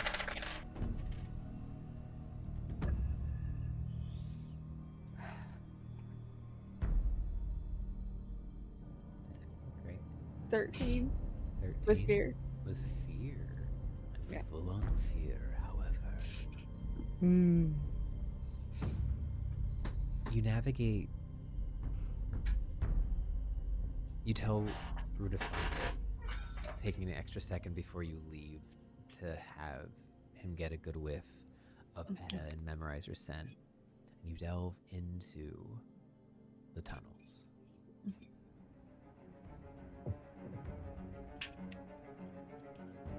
It seems at first that Rue has a really solid trail. And you dive down quickly. Oh, into the I dark. mathed wrong. You mathed wrong. That's 15. 15? Hey, that's better. That's better. Still with That's a fear. good way to math wrong. And you still delve down at a speedy pace. You can feel yourself. You feel yourself tilt kind of ass over kettle direction for long enough that you don't feel yourself level out anymore. That by the time that you maybe would have, you've been underground so long that your orientation is a little wonky. Then there's a light up ahead. And you can hear the shimmer coming from up ahead. Do you continue onward? Do you stop? Oh, we'll continue. Okay. But we wanted to wait for the distraction. So we'll wait. We'll wait. We'll wait for a second. Okay. Shifting forward, you kind of reach out and grab Rue's harness. and pull him to a stop about 15 feet back from the cave entrance, and you can hear up ahead just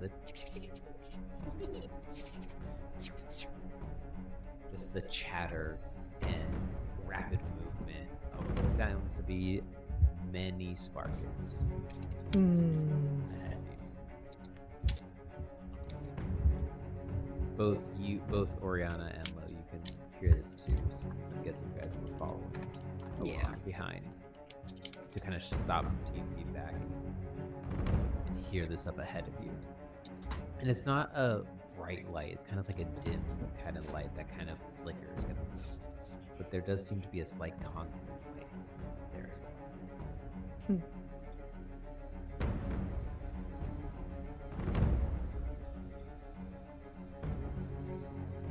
Shifting back.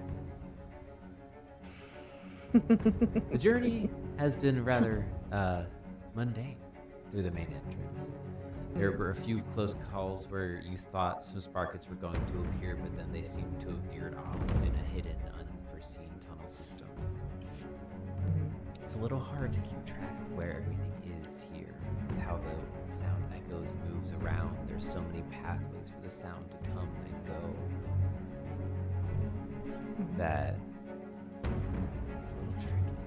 You managed to navigate through following the main path. The nice thing about the main entrance is that there's not really very many offshoots a wolf's den is fairly standard.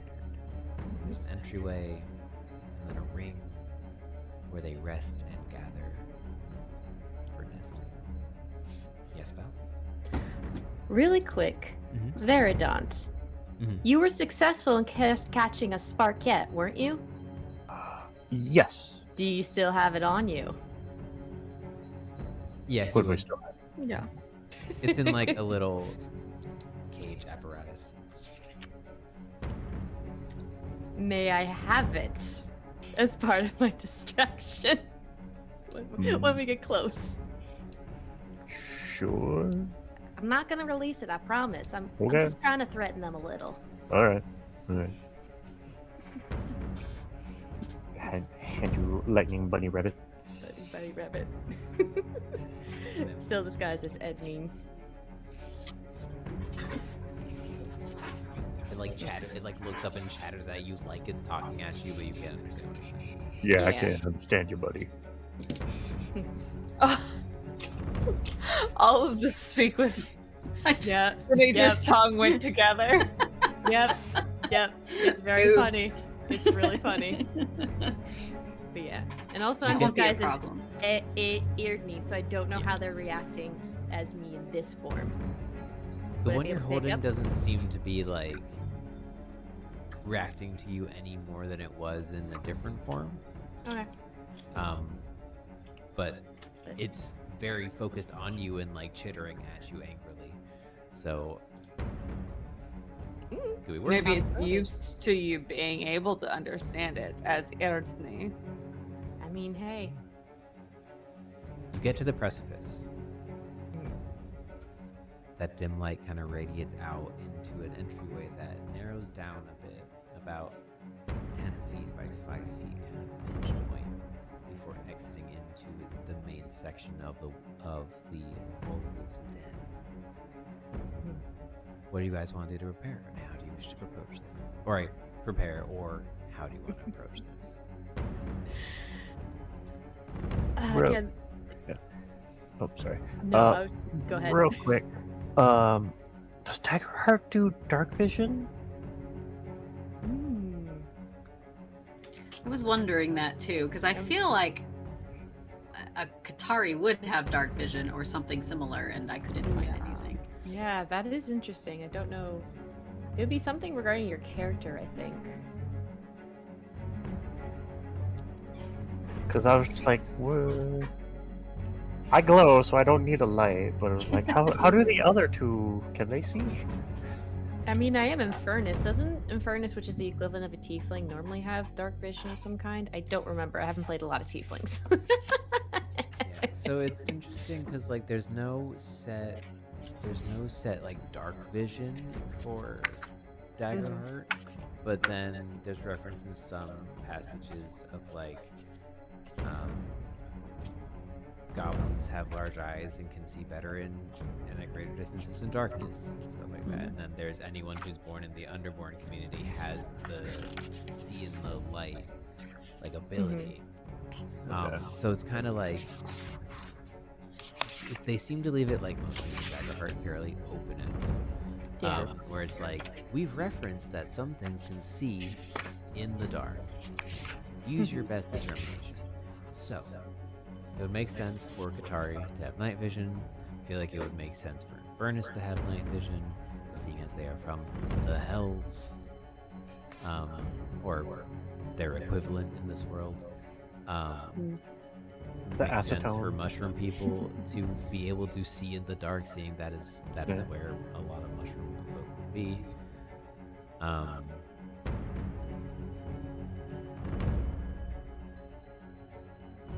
What else do we have here? We have orc, fairy. Human. I mean, human obviously wouldn't.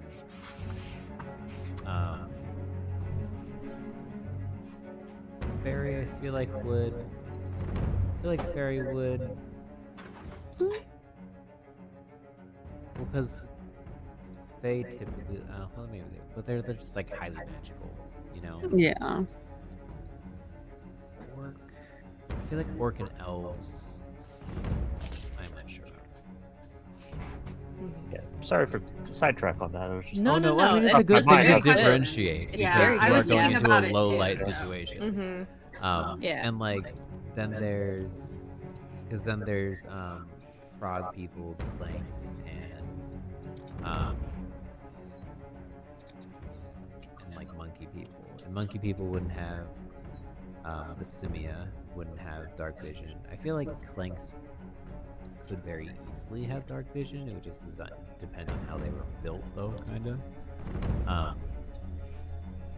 And then turtle and frog people, I don't think. I don't know much about frogs' eyesight. Not really. We'll say that elves and orcs don't have dark vision. I will But- say that it would depend on the frog. And yeah, and then it will depend. So it depends on the plank. It depends on the clank. Depends on the frog. Those will be the two races that, or the two ancestries that have like a varied ability. Write that in notes. Write that in notes. Write that in notes. Yep. Write that down. Literally writing that down. Okay. Nice. And that covers everything we have here. but yes, and some, and then some. Yeah. Okay. Cool. Because talking with Hugrokk and Variedawnt, just to speed up, the plan that I Bella was thinking is that she wanted to be main distraction disguise as Edney, kind of holding out to be like, "Hey, you need to get north, otherwise this is gonna happen to you," to either intimidate or to scare them off or to leave them confused. Because since this Sparkette is like at me, but I can't understand what's saying, kind of going off what Ruby said, maybe Edney can talk to them, and the fact that I can't is throwing it off edge.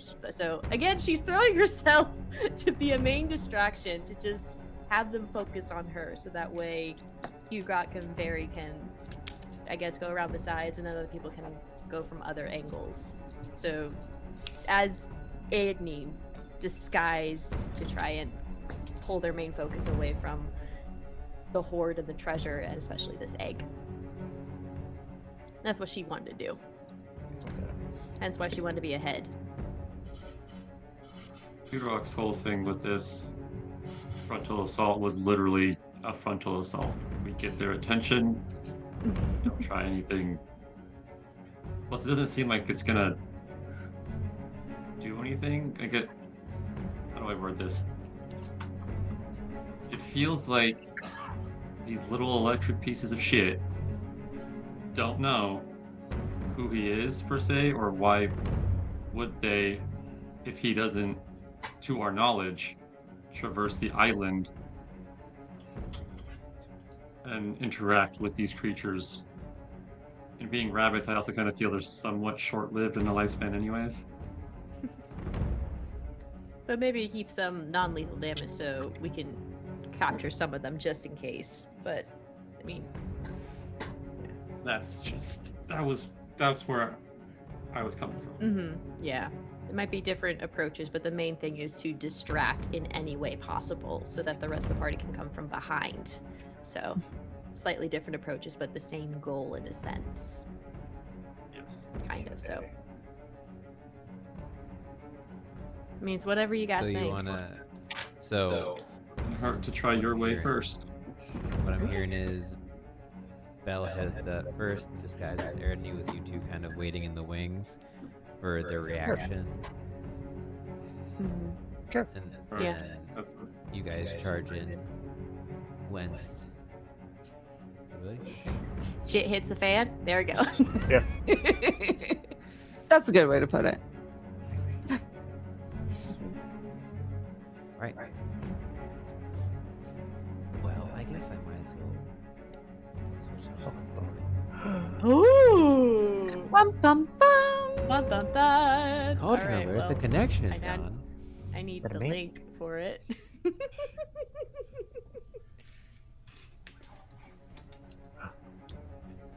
This is just them zoomed out. Alright, I need the link for this. Where is it? Where is it? If There's, you go- yeah. Pinned in the Adventures, okay. Discord. Mhm. Oh, there we are. Then we'll head over Alright, I to. see. I do actually have to move you guys. Let's change map to. Oh my gosh, look at us, we're all together. Yeah. I have to readjust where some of you are currently. But Oh shit. Oh my goodness. Oh man. Interesting thing here, Zatara.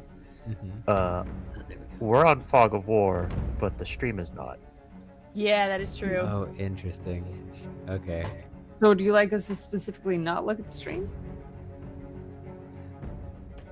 You can do that for now.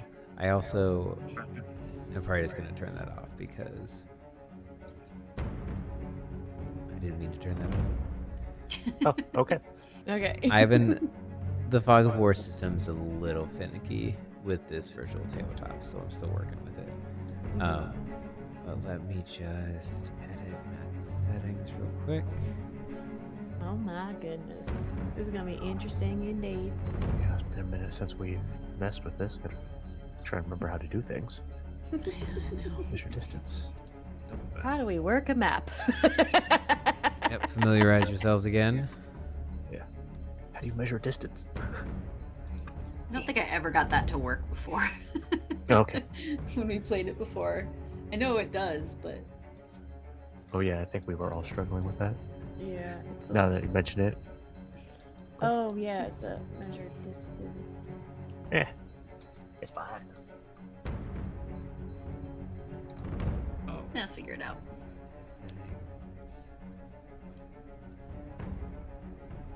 Oh, I can't see shit. Oh no, darn it! okay. I'm moving my thing too much. Okay, hold on. I need to try get back. There we refreshing. go. Try refreshing your pages. Aha! Ooh. Ah! There we go. Oh boy. I'm down here then, huh? Okay. That's a big egg.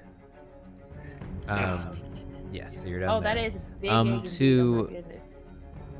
That's a lot of To lemons. measure, what I do to measure is I right click on where I want to measure from, and then I go Measures. to measure distance, and then I drag out, and then in the bottom right, in the gray area in the bottom right, it should tell you how far, like a yellow line should come out, and you should be able to drag it, and it should tell you how far it is. I don't see a line. It's not Am working. I? Oh, Wait. No. First off, why is that just like not working? I did see a little like hash mark for a second, but now it disappeared. Why? It's working for me. Stream can Is see that it's marker? working. Ah, very oh, strange. geez, that Wow. scared me. Nope, that don't work. I got all the markers being set. Oh, markers. So, Variedawnt, the closest one to you. Whoa, Oh my God. Oh, whoa, whoa, whoa, whoa, whoa, whoa, Sorry, whoa, sorry. whoa. You're good. No, you're good. Is 20 feet away. And then there's one 20 feet away from you, there's one 45 feet away from you. Okay. Ah, I see that little one there. Yeah, it's these, Didn't see it it's at first. it's these little fuckers right here. It's like right here. It's like the top. Yeah, I see them. My goodness. Okay. So you kind of look in and see, or Belle, as you walk in, you That will see be like here, so Belle goes. Yeah, I'm like right just there. a flurry of a dozen, 2 dozen sparks just from one side of the chamber to the other. The chamber opens up into a large, probably about 30-foot tall by, I can measure, 50-foot wide in places. It fluctuates and shifts, but you can see the remnants of the old den of the Vulwolf here. Carved out areas, kind of just remnants of a place made into a safe haven for the Vulwolf that has now just been kind of like ravaged into almost it's not even a den. It doesn't even look like the Sparkets have chosen to den here. This just seems to almost be an intersection. There are a few carved out den holes around that you can see Sparkets kind of settling down in, but it almost seems to be more of like a pit stop than an actual final nesting place. But there are many here, and the air kind of, You walk in and you can see your hair kind of drift into the air slightly, just based off all the static in the air, with all the sparkets being in one place. Intriguing. Right. But you, as Erdney, well, I guess you see the hairs on Erdney's arms, because you're Erdney currently. So I'm Erdney right now, yeah. You wouldn't see your own hair, but I get to be the old man now. you walk in, and what do? As you walk into the main chamber of this Sparket lair?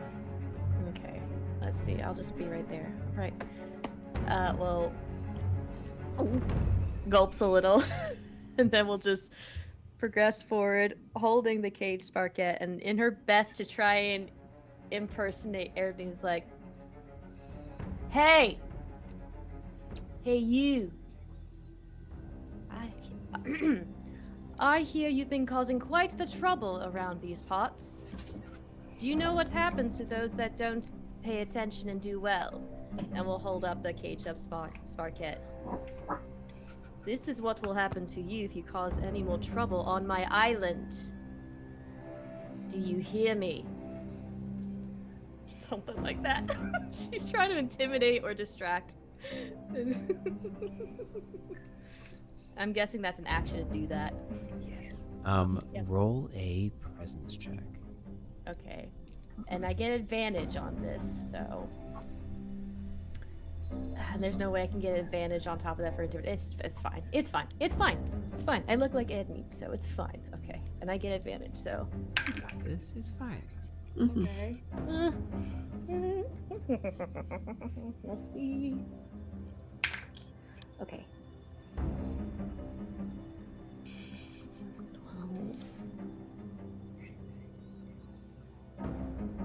That is a 13 with fear.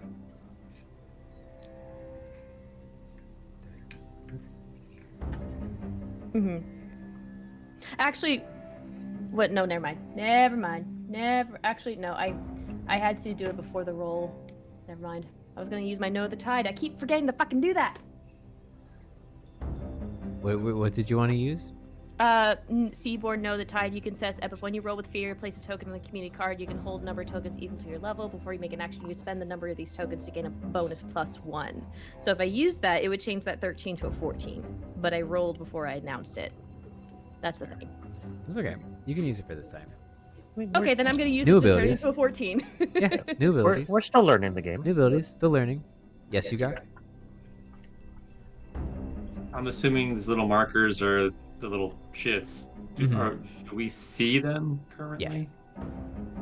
While she's doing that, I would like to attempt to sneak around like blah blah blah blah along the wall and kind of sneak up on this guy, if that's possible while she's doing the speech. Yeah, definitely. Make a finesse or agility roll.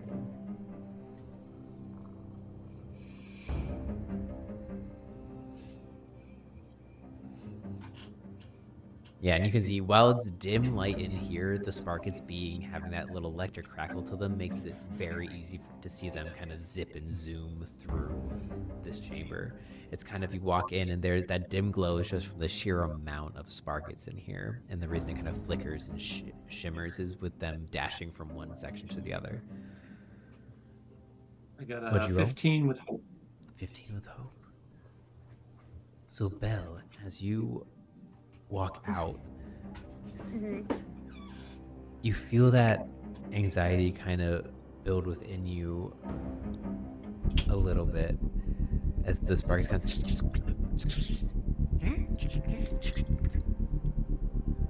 focus in, and you kind of continue on with your speech as more of them gather, honing in. Well, that's a problem. This guy kind of wanders in a bit close, and you can see they all start chattering and looking towards each other like sparks kind of start arcing betwixt the rest, but they don't seem to quite be attacking yet.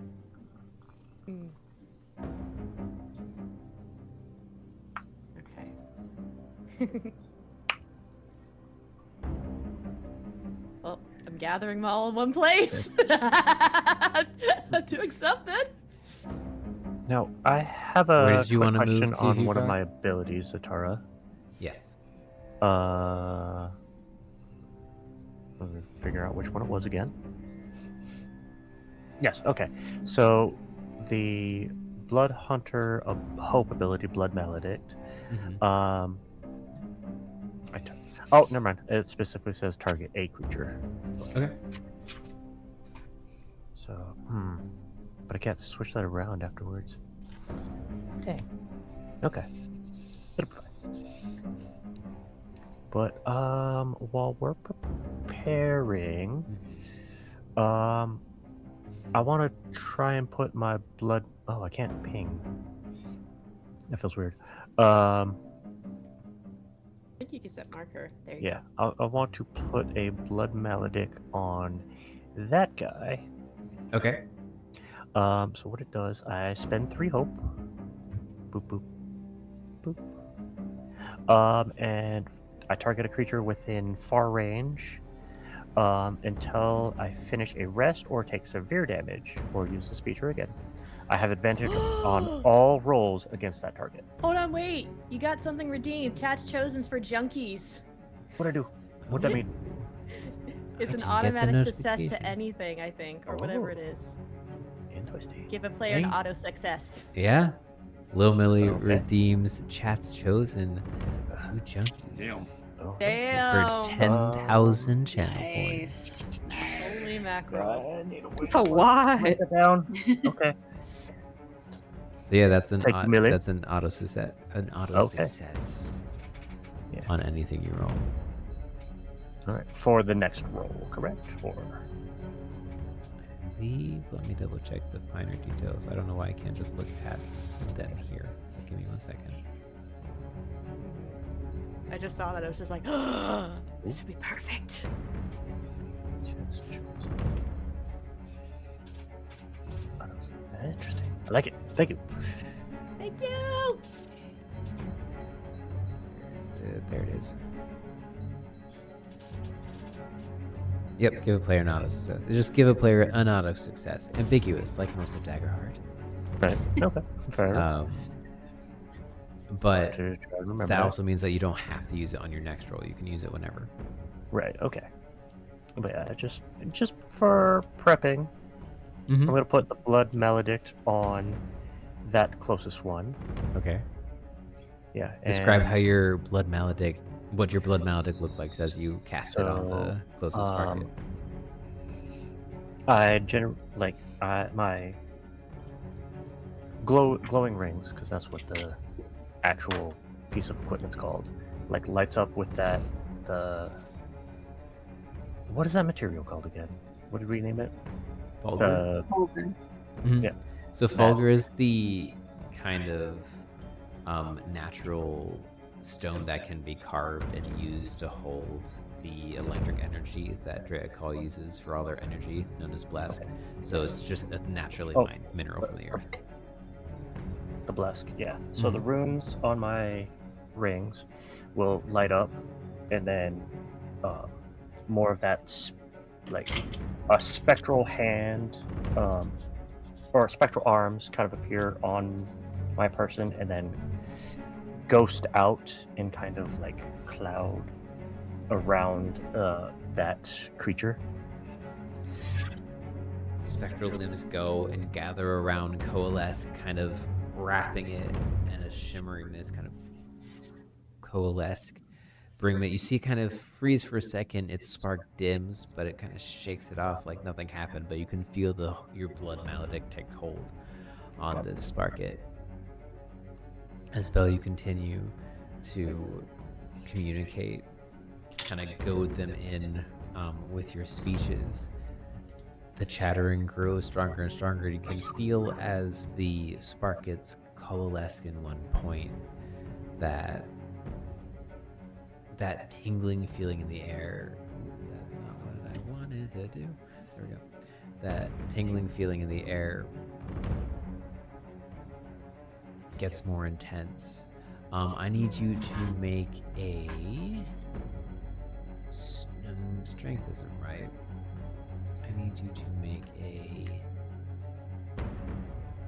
I think it's what it would be, a strength reaction roll, as well as Hugrokk and Variedawnt. I need you to make that roll as well. All right. Strength, okay. And how big are these creatures again? The Sparkets themselves are a little bit larger than a normal like hare. So Okay. they're like So Okay, so that's they're a I similar rolled size 16, but Yeah, it's a minus literally. 1, so it ends up being a 15. But there's no hope or fear No regarding hope or that fear. at all. Yep. Okay. Reaction rolls don't gain hope or fear. Yes. was a strength roll, correct? Yes. Strength reaction. strength 15. reaction. I'm gonna auto 15. succeed. 15, and you're gonna auto succeed. Probably smart. Because I normally have a -1, so. I have a minus 1 too, so And what was yours? What was yours, Belle? 15. 15. Yeah, because I rolled a 16, but I have a minus 1 to strength. Okay. Hugrokk, you just succeed with a 16. Of course, it's always And me. Variedawnt, you auto succeed. What did you roll without the auto succeed? Oh, me. Would have been a 12. Okay. So auto succeed. You, Variedawnt, you feel this electric energy almost with your mycelium skin. It kind of, you're almost eternally grounded, so you feel it kind of dance across the top of your skin and spark off, kind of make your bioluminescence flicker like off-puttingly. But you manage to kind of focus in and shake it off, this outwardly presence helping you resist. And you look towards Belle. You can see her illusion kind of flickers momentarily as Belle and, well, not Hugrokk, I forgot that he barely succeeded. Belle, you kind of momentarily pause and freeze, and your fingers go numb and stiffen as you are stunned momentarily. Okay. And this is when all of the Sparkets charge in towards Belle. Distraction! All the ones that have also- coalesced here. Yes. Did my sneaking around like actually work? Like I'm Oh yeah, 'cause behind you were this. sneaking around. Yes. Okay. Can you I guess move that- your character on the map? Did- Okay, perfect. There we go. Oh. Is it not showing? Is that one? It didn't update until like just then. Oh, okay. So I hadn't seen that you had moved yet. Perfect. Cool. So you sneak around as they charge in. This one tries to dash past out of your reach, but you can make your attack if you wish to stop it in its tracks. I would love to. Come on, Hugrokk.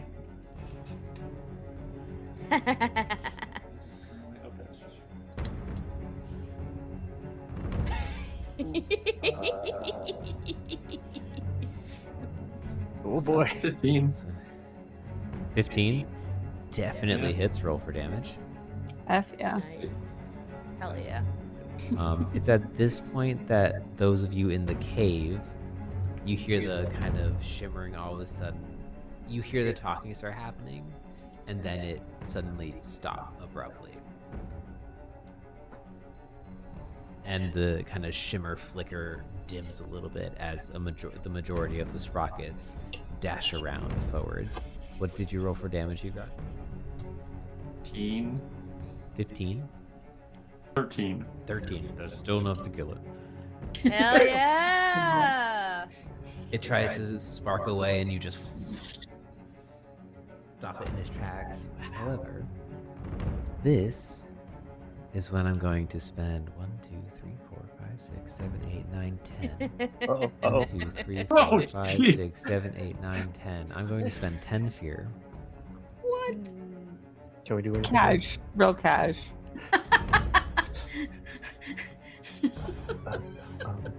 It's fine. It's only most of the fear. It's It's fine. fine. Everything's fine. It's fine, they say. Am I gonna like you after this session? We'll see I about just wanted rabbit 10. stew. Why is this so hard to have? Just wanted tasty rabbit stew. And what I'm going to do is you watch as the Sparkus in front of you start sprinting and dashing on top of each other, around each other, Oh, they're gonna be bigger now. Is it gonna making be a big boy. vortex. Oh no. Until you can barely tell the difference between where one stops and the other begins. And why did I make so many? I have to individually delete now. There we go. It's gonna make it real hard As to try to the grab one later. Electricity. As the electricity in the room grows to a climax and starts sparking and arcing to the various walls around. As the there we go. As the sprockets coalesce and form into There we a go. Yep. sprocket. I knew it. Cute. Oh. It's too cute. It just Oh, they got a little unicorn horn? I didn't notice that. its horn standing about 5 feet long, now crackling and arcing off dear with Lord. electrical beams. Terrible. It shifts its ruffles around his neck, casting off small little kind of embers that trail down. Where it hits on the ground, you can see that it kind of burns out in electrical patterns where its paw pads touch and it just goes. Looking at you, Belle. Well, Hi. fuck. I'm so glad you killed that one, Hugrokk. Hey, that one might have made it invincible. You don't know. That is true. I will tell Fair. you that, as you saw, it costs a sphere each to amalgamate them all into each one. So it would have been extra health to the entirety of it if that one Okay, wasn't killed. okay. And it's more health than what the base creature has. Because it gets exponentially more the more sprockets that join and conglomerate together. Oh, so I did help. Yes, you did. All right, that's going to be the end of my spotlight, though, because that's all I can do. You can see, like, it's missing, like, a rabbit-shaped portion out of its, like, one Yeah. haunt. In one Where of its its friend should have in been. one of its tall, floppy ears, there's just a divot.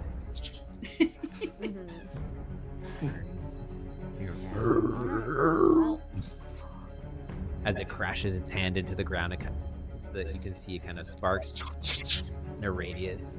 And you are actually... How far away are you? 15 feet? That's very close. Okay. Yeah, like I can't do that with my set measure distance, but it's fine. It's So fine, you're continue. within very close range, so you're not in close range. Within, but wait, no. So you are within very close range. Yes. So you take so many mechanics. 3. We'll learn You them take eventually. 3 points of like electric damage All right. from being within Then- very close range of the sprocket. All right. I'm gonna use an armor slot to make sure that I don't take any damage. Noise. Okay, I think that. Yeah, because because mine is 6 to make it major damage, and 6 so below 6 would be minor to mark 1, but then Oh, you right, can use right, an yeah, armor yeah, slot yeah, to yeah. make it 0. Yeah. Yeah. I'm still learning. You're right. I'm gonna mess some things up too. Oh no, you're but- right. For some reason, Yeah, I got my brain confused it with the like, only use one armor slot unless you have a special ability. My brain attached that to the reducing damage completely too, Got it. but it was wrong. No worries, All all right. good. Again, You- you know more than me. That's what I thought I heard, so that's why I did But that. That sounds right, like you can use that Mhm. like that. I'm Yeah. Yeah. pretty sure Yeah. about that. Oh yeah, Yeah. no, absolutely. You ground yourself in, kind of clench and shake off, kind of using some of your own magic to repulse the electric off of you. As we shift back to your guys' spotlight, the three of you first. Well, you're all actually technically in the same space now, so you can all act together as one. How Let's close move, let's are we run. to, or how close am I to the creature? You are 35 feet, so that is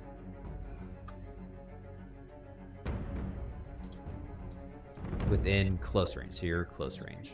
Close range. My weapon is very close range. Yeah. Can you move me to where would very close be? Right next to Belle. Okay. Sure. Ooh, maybe we could do a team up. Never mind. No, you're Oh, good. I mean, you also could. And we all three could because we're right there.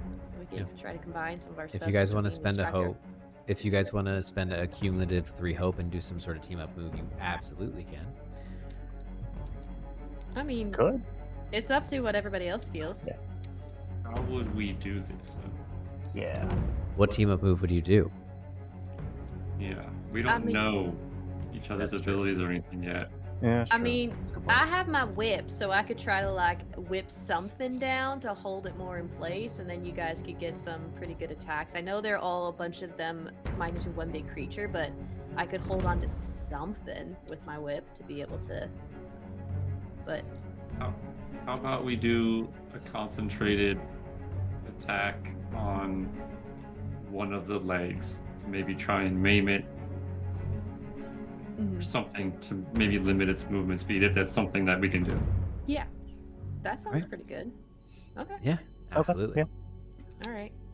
Then as I move closer to them, I'm gonna yell that we should all focus on the back leg. Fuck it.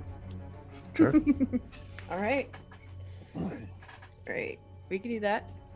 That's where the power is, the back legs. Okay. The back lays. Thump, thump, Yeah. thump, thump, thump. Hugrokk charges forward with the back legs and lashes at. So you all barrel in are gonna spend 3 hope cumulatively. Are you each spending 1 hope to Yeah. activate? I have. Sure. Yeah, I can spend 1 hope. All right. Okay. Post spent, you activate the tag team and charge in.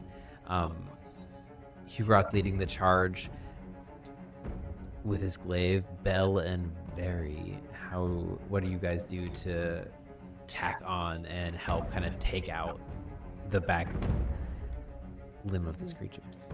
So I either The have my sprocket. rolling pin, which would give me +2 with instinct, so I have a better chance of hitting. But with my whip, I would be able to more restrain and like maybe pull a spark kit out for whatever you think would be better to use and do.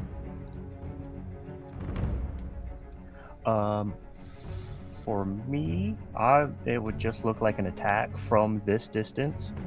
So what that would look like is I light up my glow rings, and you see a full spectral version of me just launch out to very close range and just Superman punch one of the haunches.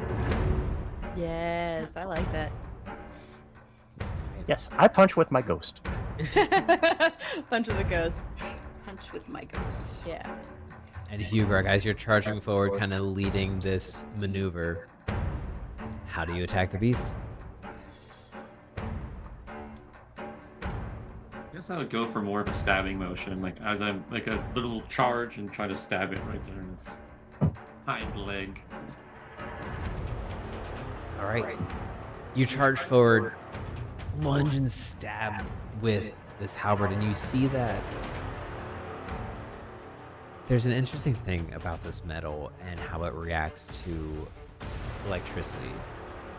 You stab out, and it seems to cut before it fully reaches the cohesive body of the sprocket. It decimates, and the leg kind of falls apart into a bunch of separate sprockets as Belle and Very come in.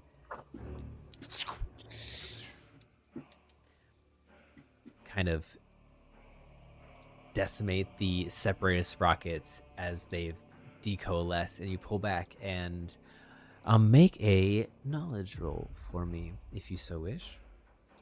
Any three of us, or just Hugrokk? Just Hugrokk, because it's about Okay. the metal of his weapon. Got it. Cool. Which, Belle, as you lash out with your whip, it kind of just, you dash through. I need you all to roll damage for this. So you roll damage for the attacks you're doing, and that'll be the total, we use the cumulative total damage from all of your attacks. All right. So since I'm using my whip, it's a 1d6. We, with my notes, I also see somebody. We nominate one of us to do an attack roll. Mm-hmm. So, who do we want to pick for that? I mean, Hugrock's been pretty good. Okay. With And his then, hits. if you roll with hope, all three of us gain a hope. If it's a fear, then Zatara would gain a fear from all three of us. Is that correct, GM?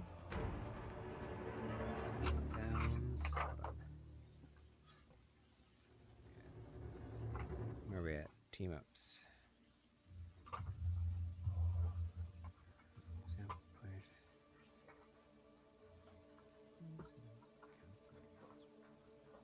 Sorry, I'm not sure how accurate my notes are. I made a quick and dirty, No brief worries, it's all description of good. each thing. So. No, that sounds right. That'd be fast for me. Just It's better to be safe. It's better to be safe than sorry. I mean, it'd be nice to just do have it be automatic, but at the same time, it's a once per session thing. So it's whatever you think is best. Yeah. Whee!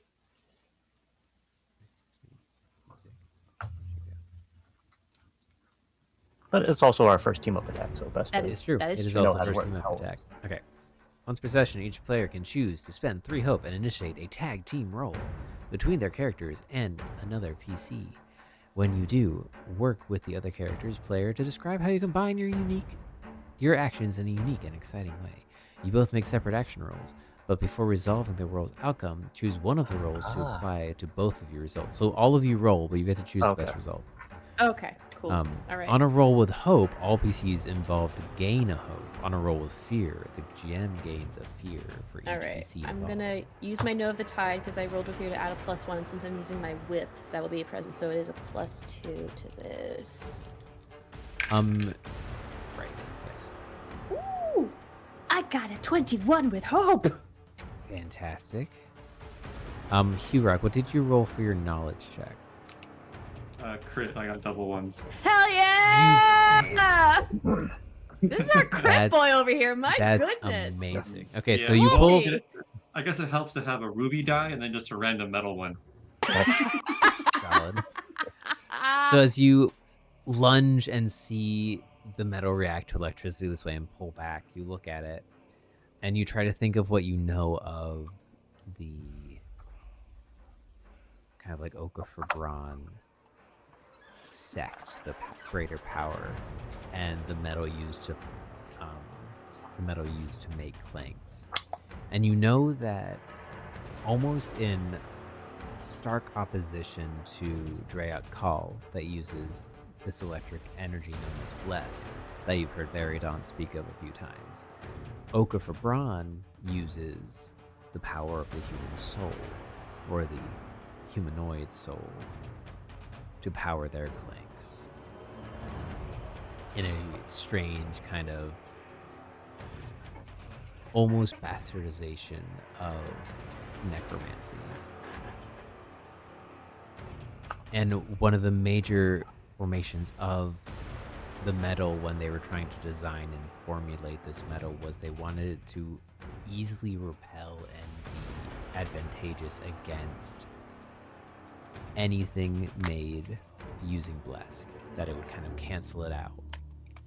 Because the rulers of yougotafern and the rulers of Daggerheart, while the rulers of Daggerheart may be a pacifist rulers, have been in almost a pseudo Cold War with yougotafern for a while, kind of both silently battling each other for the peak like technological advancement and trying to outpace each other.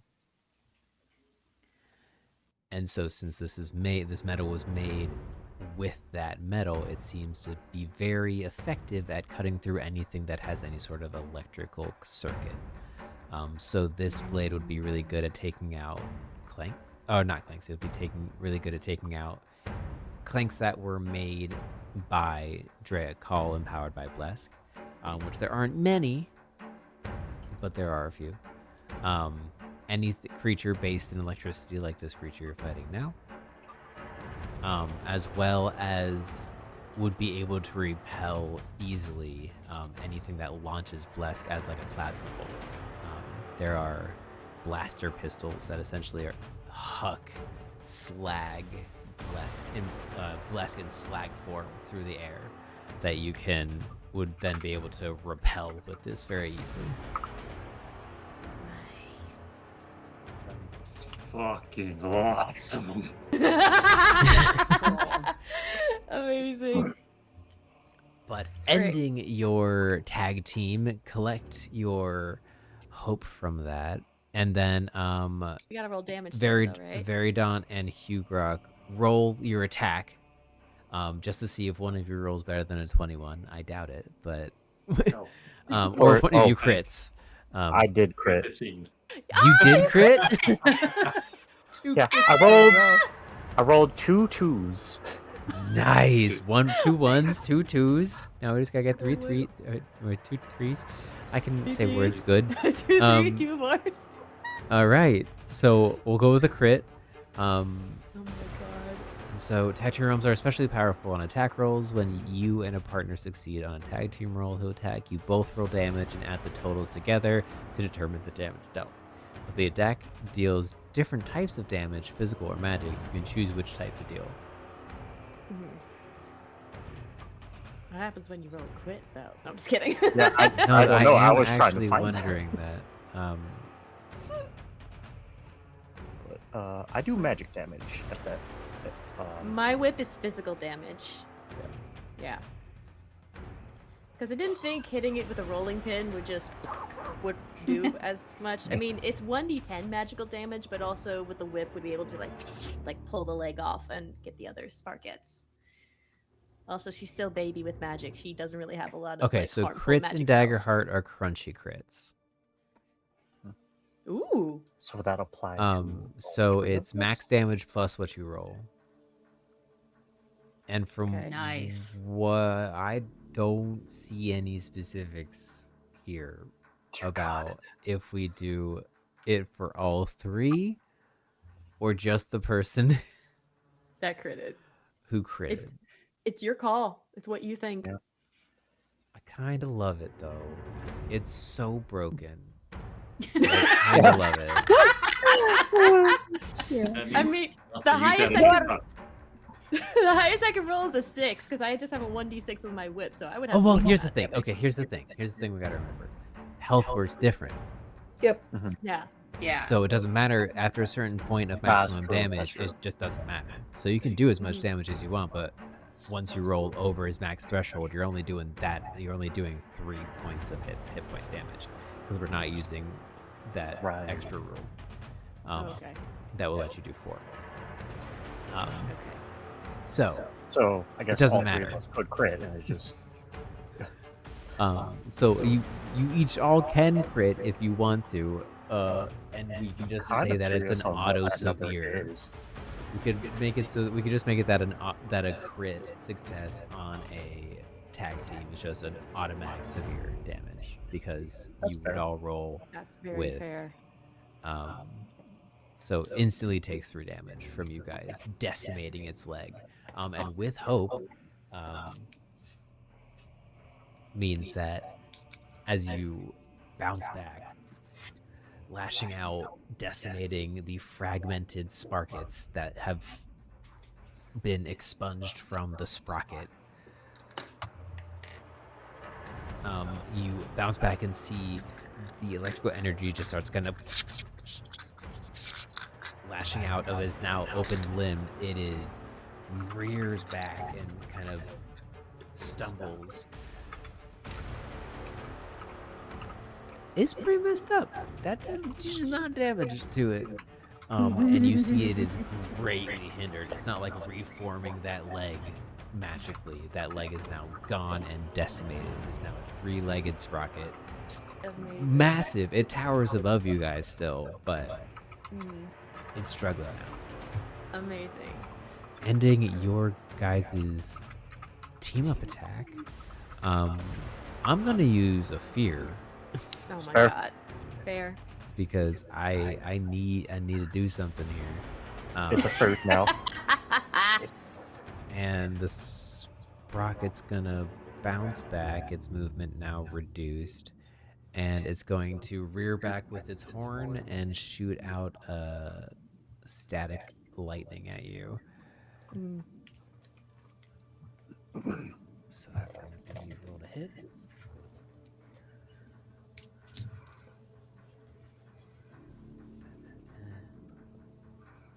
Uh, 14. Yeah, that hits me. Is it to all three of us, or is it just one? It's to all three of you. So does anyone have a evasion of 14 or less? I have less than 14. I have 11. I have a 9. Yeah, it hit me. I got 10. 10 and 9. Wow. Okay, so you're all hit by that. And you roll. My goodness. So you take 10 points of electric damage. Okay. Hugrokk, you actually take 5 points of electric damage as it seems as if your halberd absorbs some of the Ooh. electric damage coming towards you. Nice. All right. I'm gonna, using the talisman, spend a hope to mark down the major damage to minor damage, so it's only just one. And I think because I can only use the talisman, I can't use the armor slot on top of it to No, I think mark you it can. down to 0. I can? Yeah. Because you can Okay, only then- spend you can only spend one armor slot, but you're Yeah. technically the spending a talisman hope to for use an hope. armor slot, so it's not Okay, an yeah. armor slot. I had 3 hopes, so I'm gonna spend a hope to mark down the 2 to 1, and then I'm gonna spend this armor slot to make it a 0. Perfect. And how Sounds much good to damage me. was that again? 10. And 10. Okay. 10 unless you can reduce it. Yeah, I will also use an armor to reduce that by 1. So I take 1 damage. nice. Yay! So this arcing electricity impacts the three of you. Some of you shrug it off, some of you take it, but you all find ways to reduce it. And that's gonna end my spotlight. He's a big beefy boy, but he can't do much. Bringing it back to you guys. You guys in the wall. Okay, Yeah. What are you guys doing Yes, over there? well, what do you want to do? You we are moving. You hear this Moving it happening, along. and looking out of the entrance of the hole you're in, to the left you see, well, straight out, you see a wall that has various entrances and exits, tracks on the ground that have been carved and grooved, but then to the left you see this towering egg, about 7 feet tall, like 4 feet wide, is a big boy in So much for resting in sneaking what it looks out. to be a much better constructed, downy, padded nest. Is there any way out into the main area? It seems from where you're at now, you can't see where the main fight's happening, but you can tell that this is all kind of one big area. Okay. Like, it looks like they're kind of just around the corner. So we're at, like, this is a tunnel entrance right near where Razz Yeah. is, right? There's a tunnel entrance. Here, let me put you Ah. right behind the tunnel entrance. Right there. Yeah. Got it. So you're exiting out of that tunnel entrance there, to be more specific.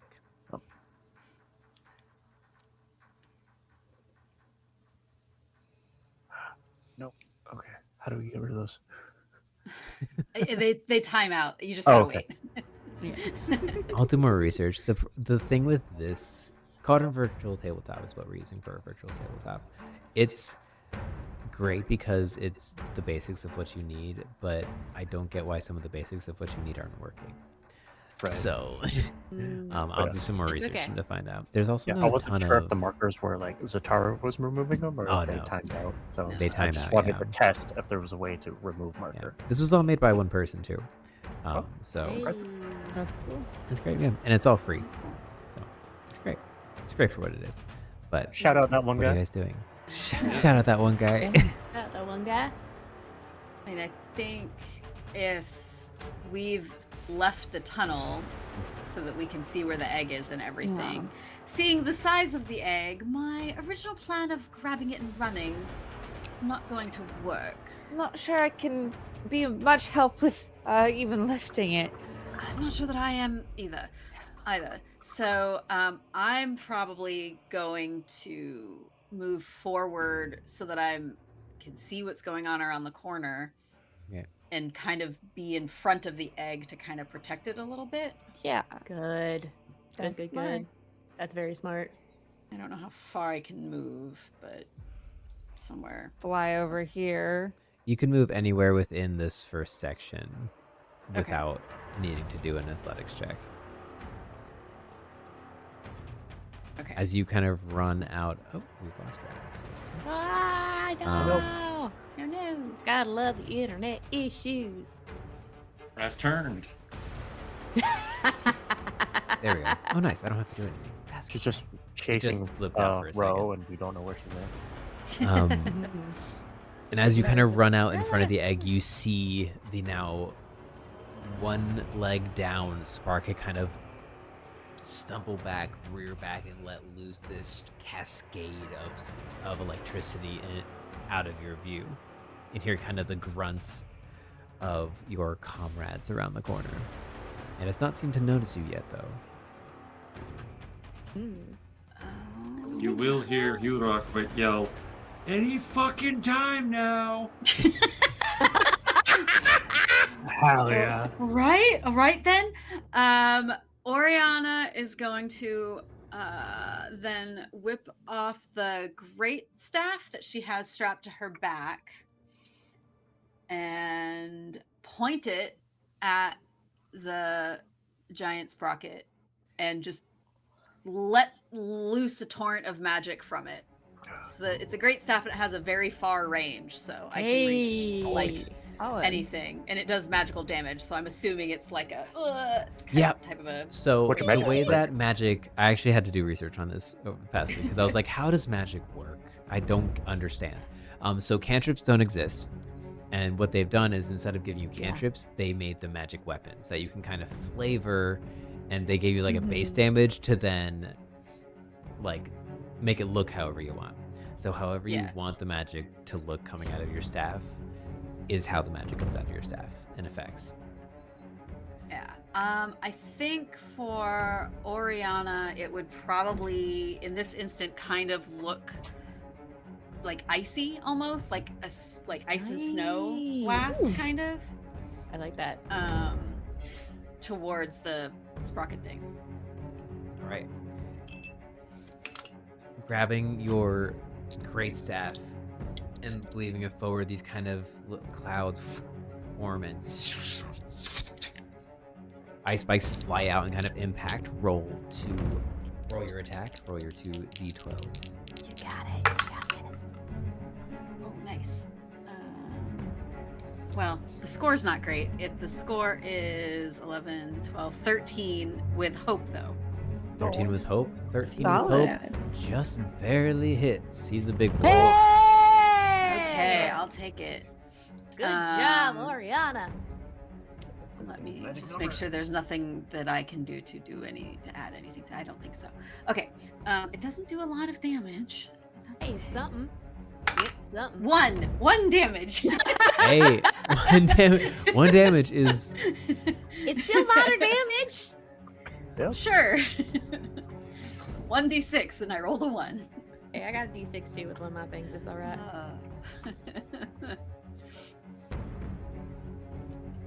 the 1 hit point damage as it impacts, and you can see as you impact in knocking off the hit point of damage, some of the sparks kind of fly off of it and kind of fall into the ground. Its size reduces a little bit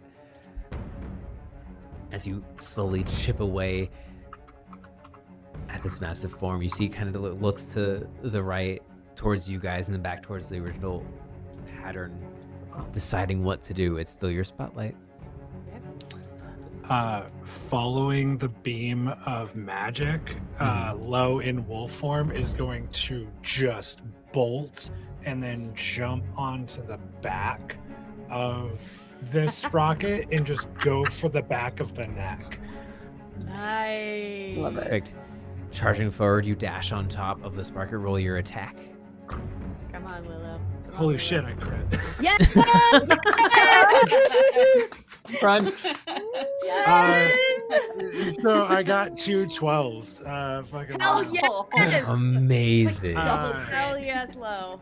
I know. So I feel what's like the even double better 12s is should that- be like an even more powerful crit. But I mean, we could add on a little maybe something we'll for homebrew that a it. little later. Yeah. Continue. Yeah, you were saying Low?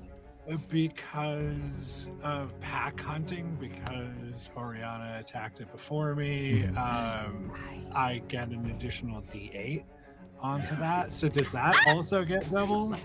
Yeah, So it's do everything I get that's 16 rolled. max damage Mhm. and then roll 2d8 Mhm. and then add plus Nice. 6? Yes. It's gonna be a lot Yes. of damage. Yes. Damage, And I'd damage. like to use the stress to make it vulnerable as well. Oh, okay. Awesome. Yeah.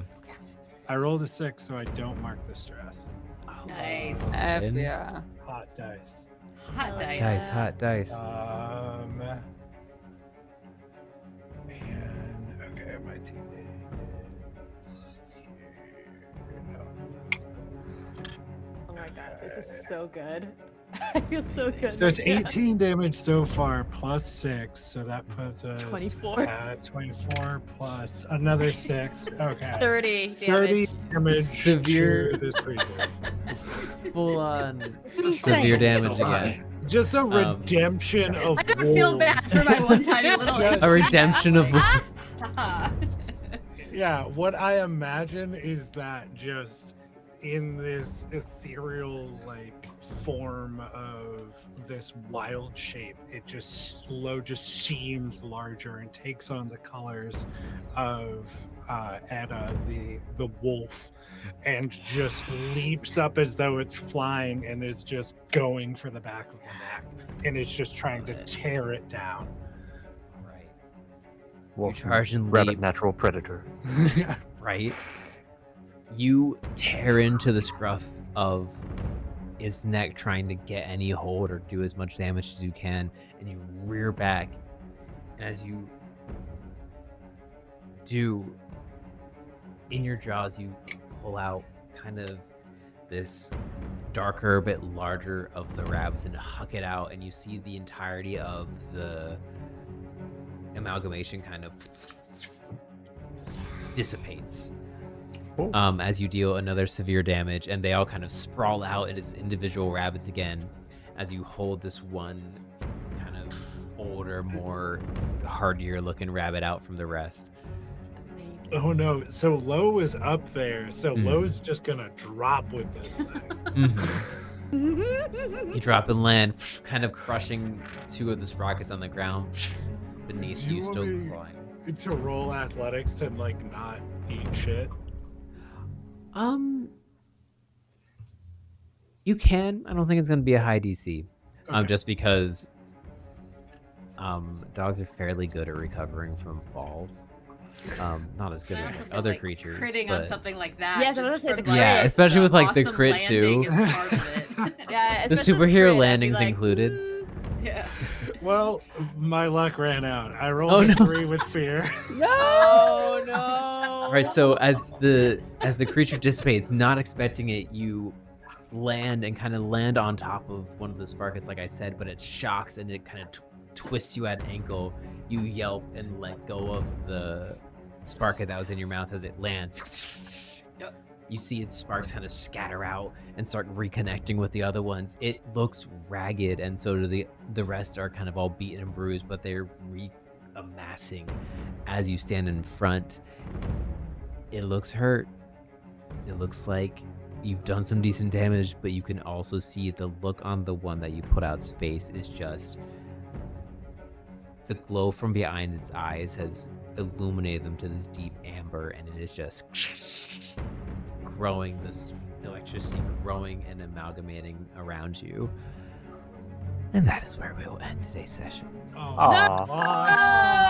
I didn't realize what time it was. Want Damn to it. throw hands. Oh, You have officially. Man. I know bloodied isn't a thing in Daggerheart, but you have officially bloodied the creature. Ooh, Which also activates its bloodied feature, but we'll get to that next time. Ooh, I figured there was something. that. I knew there was something.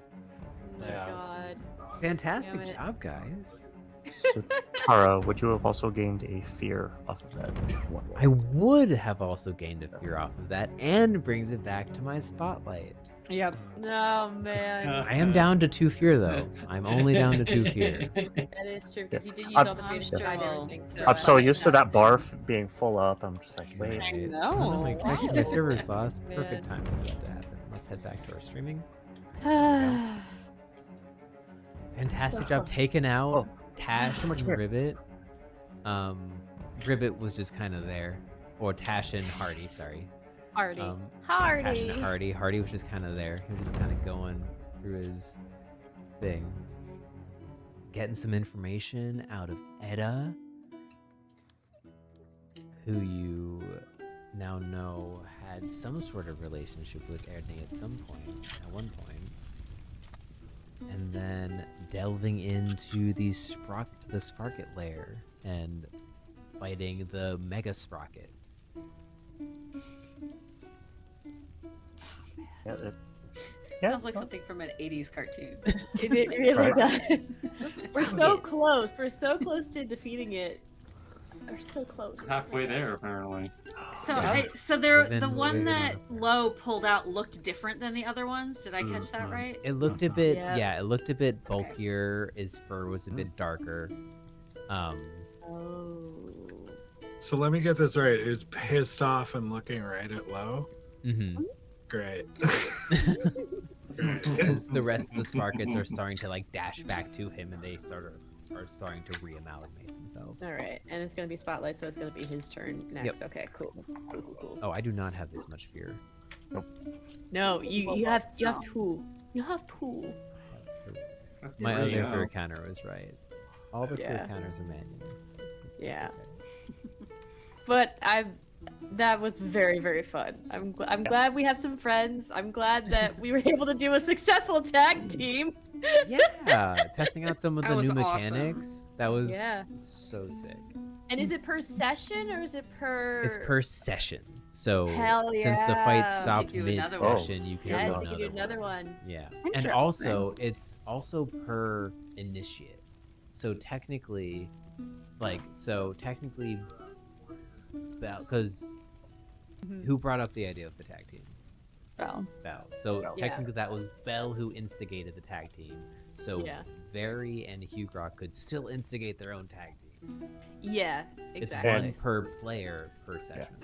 And Oh, both of those, yes, player per session. yes, Okay. and all of So those you're tag saying teams per could. session. Cool.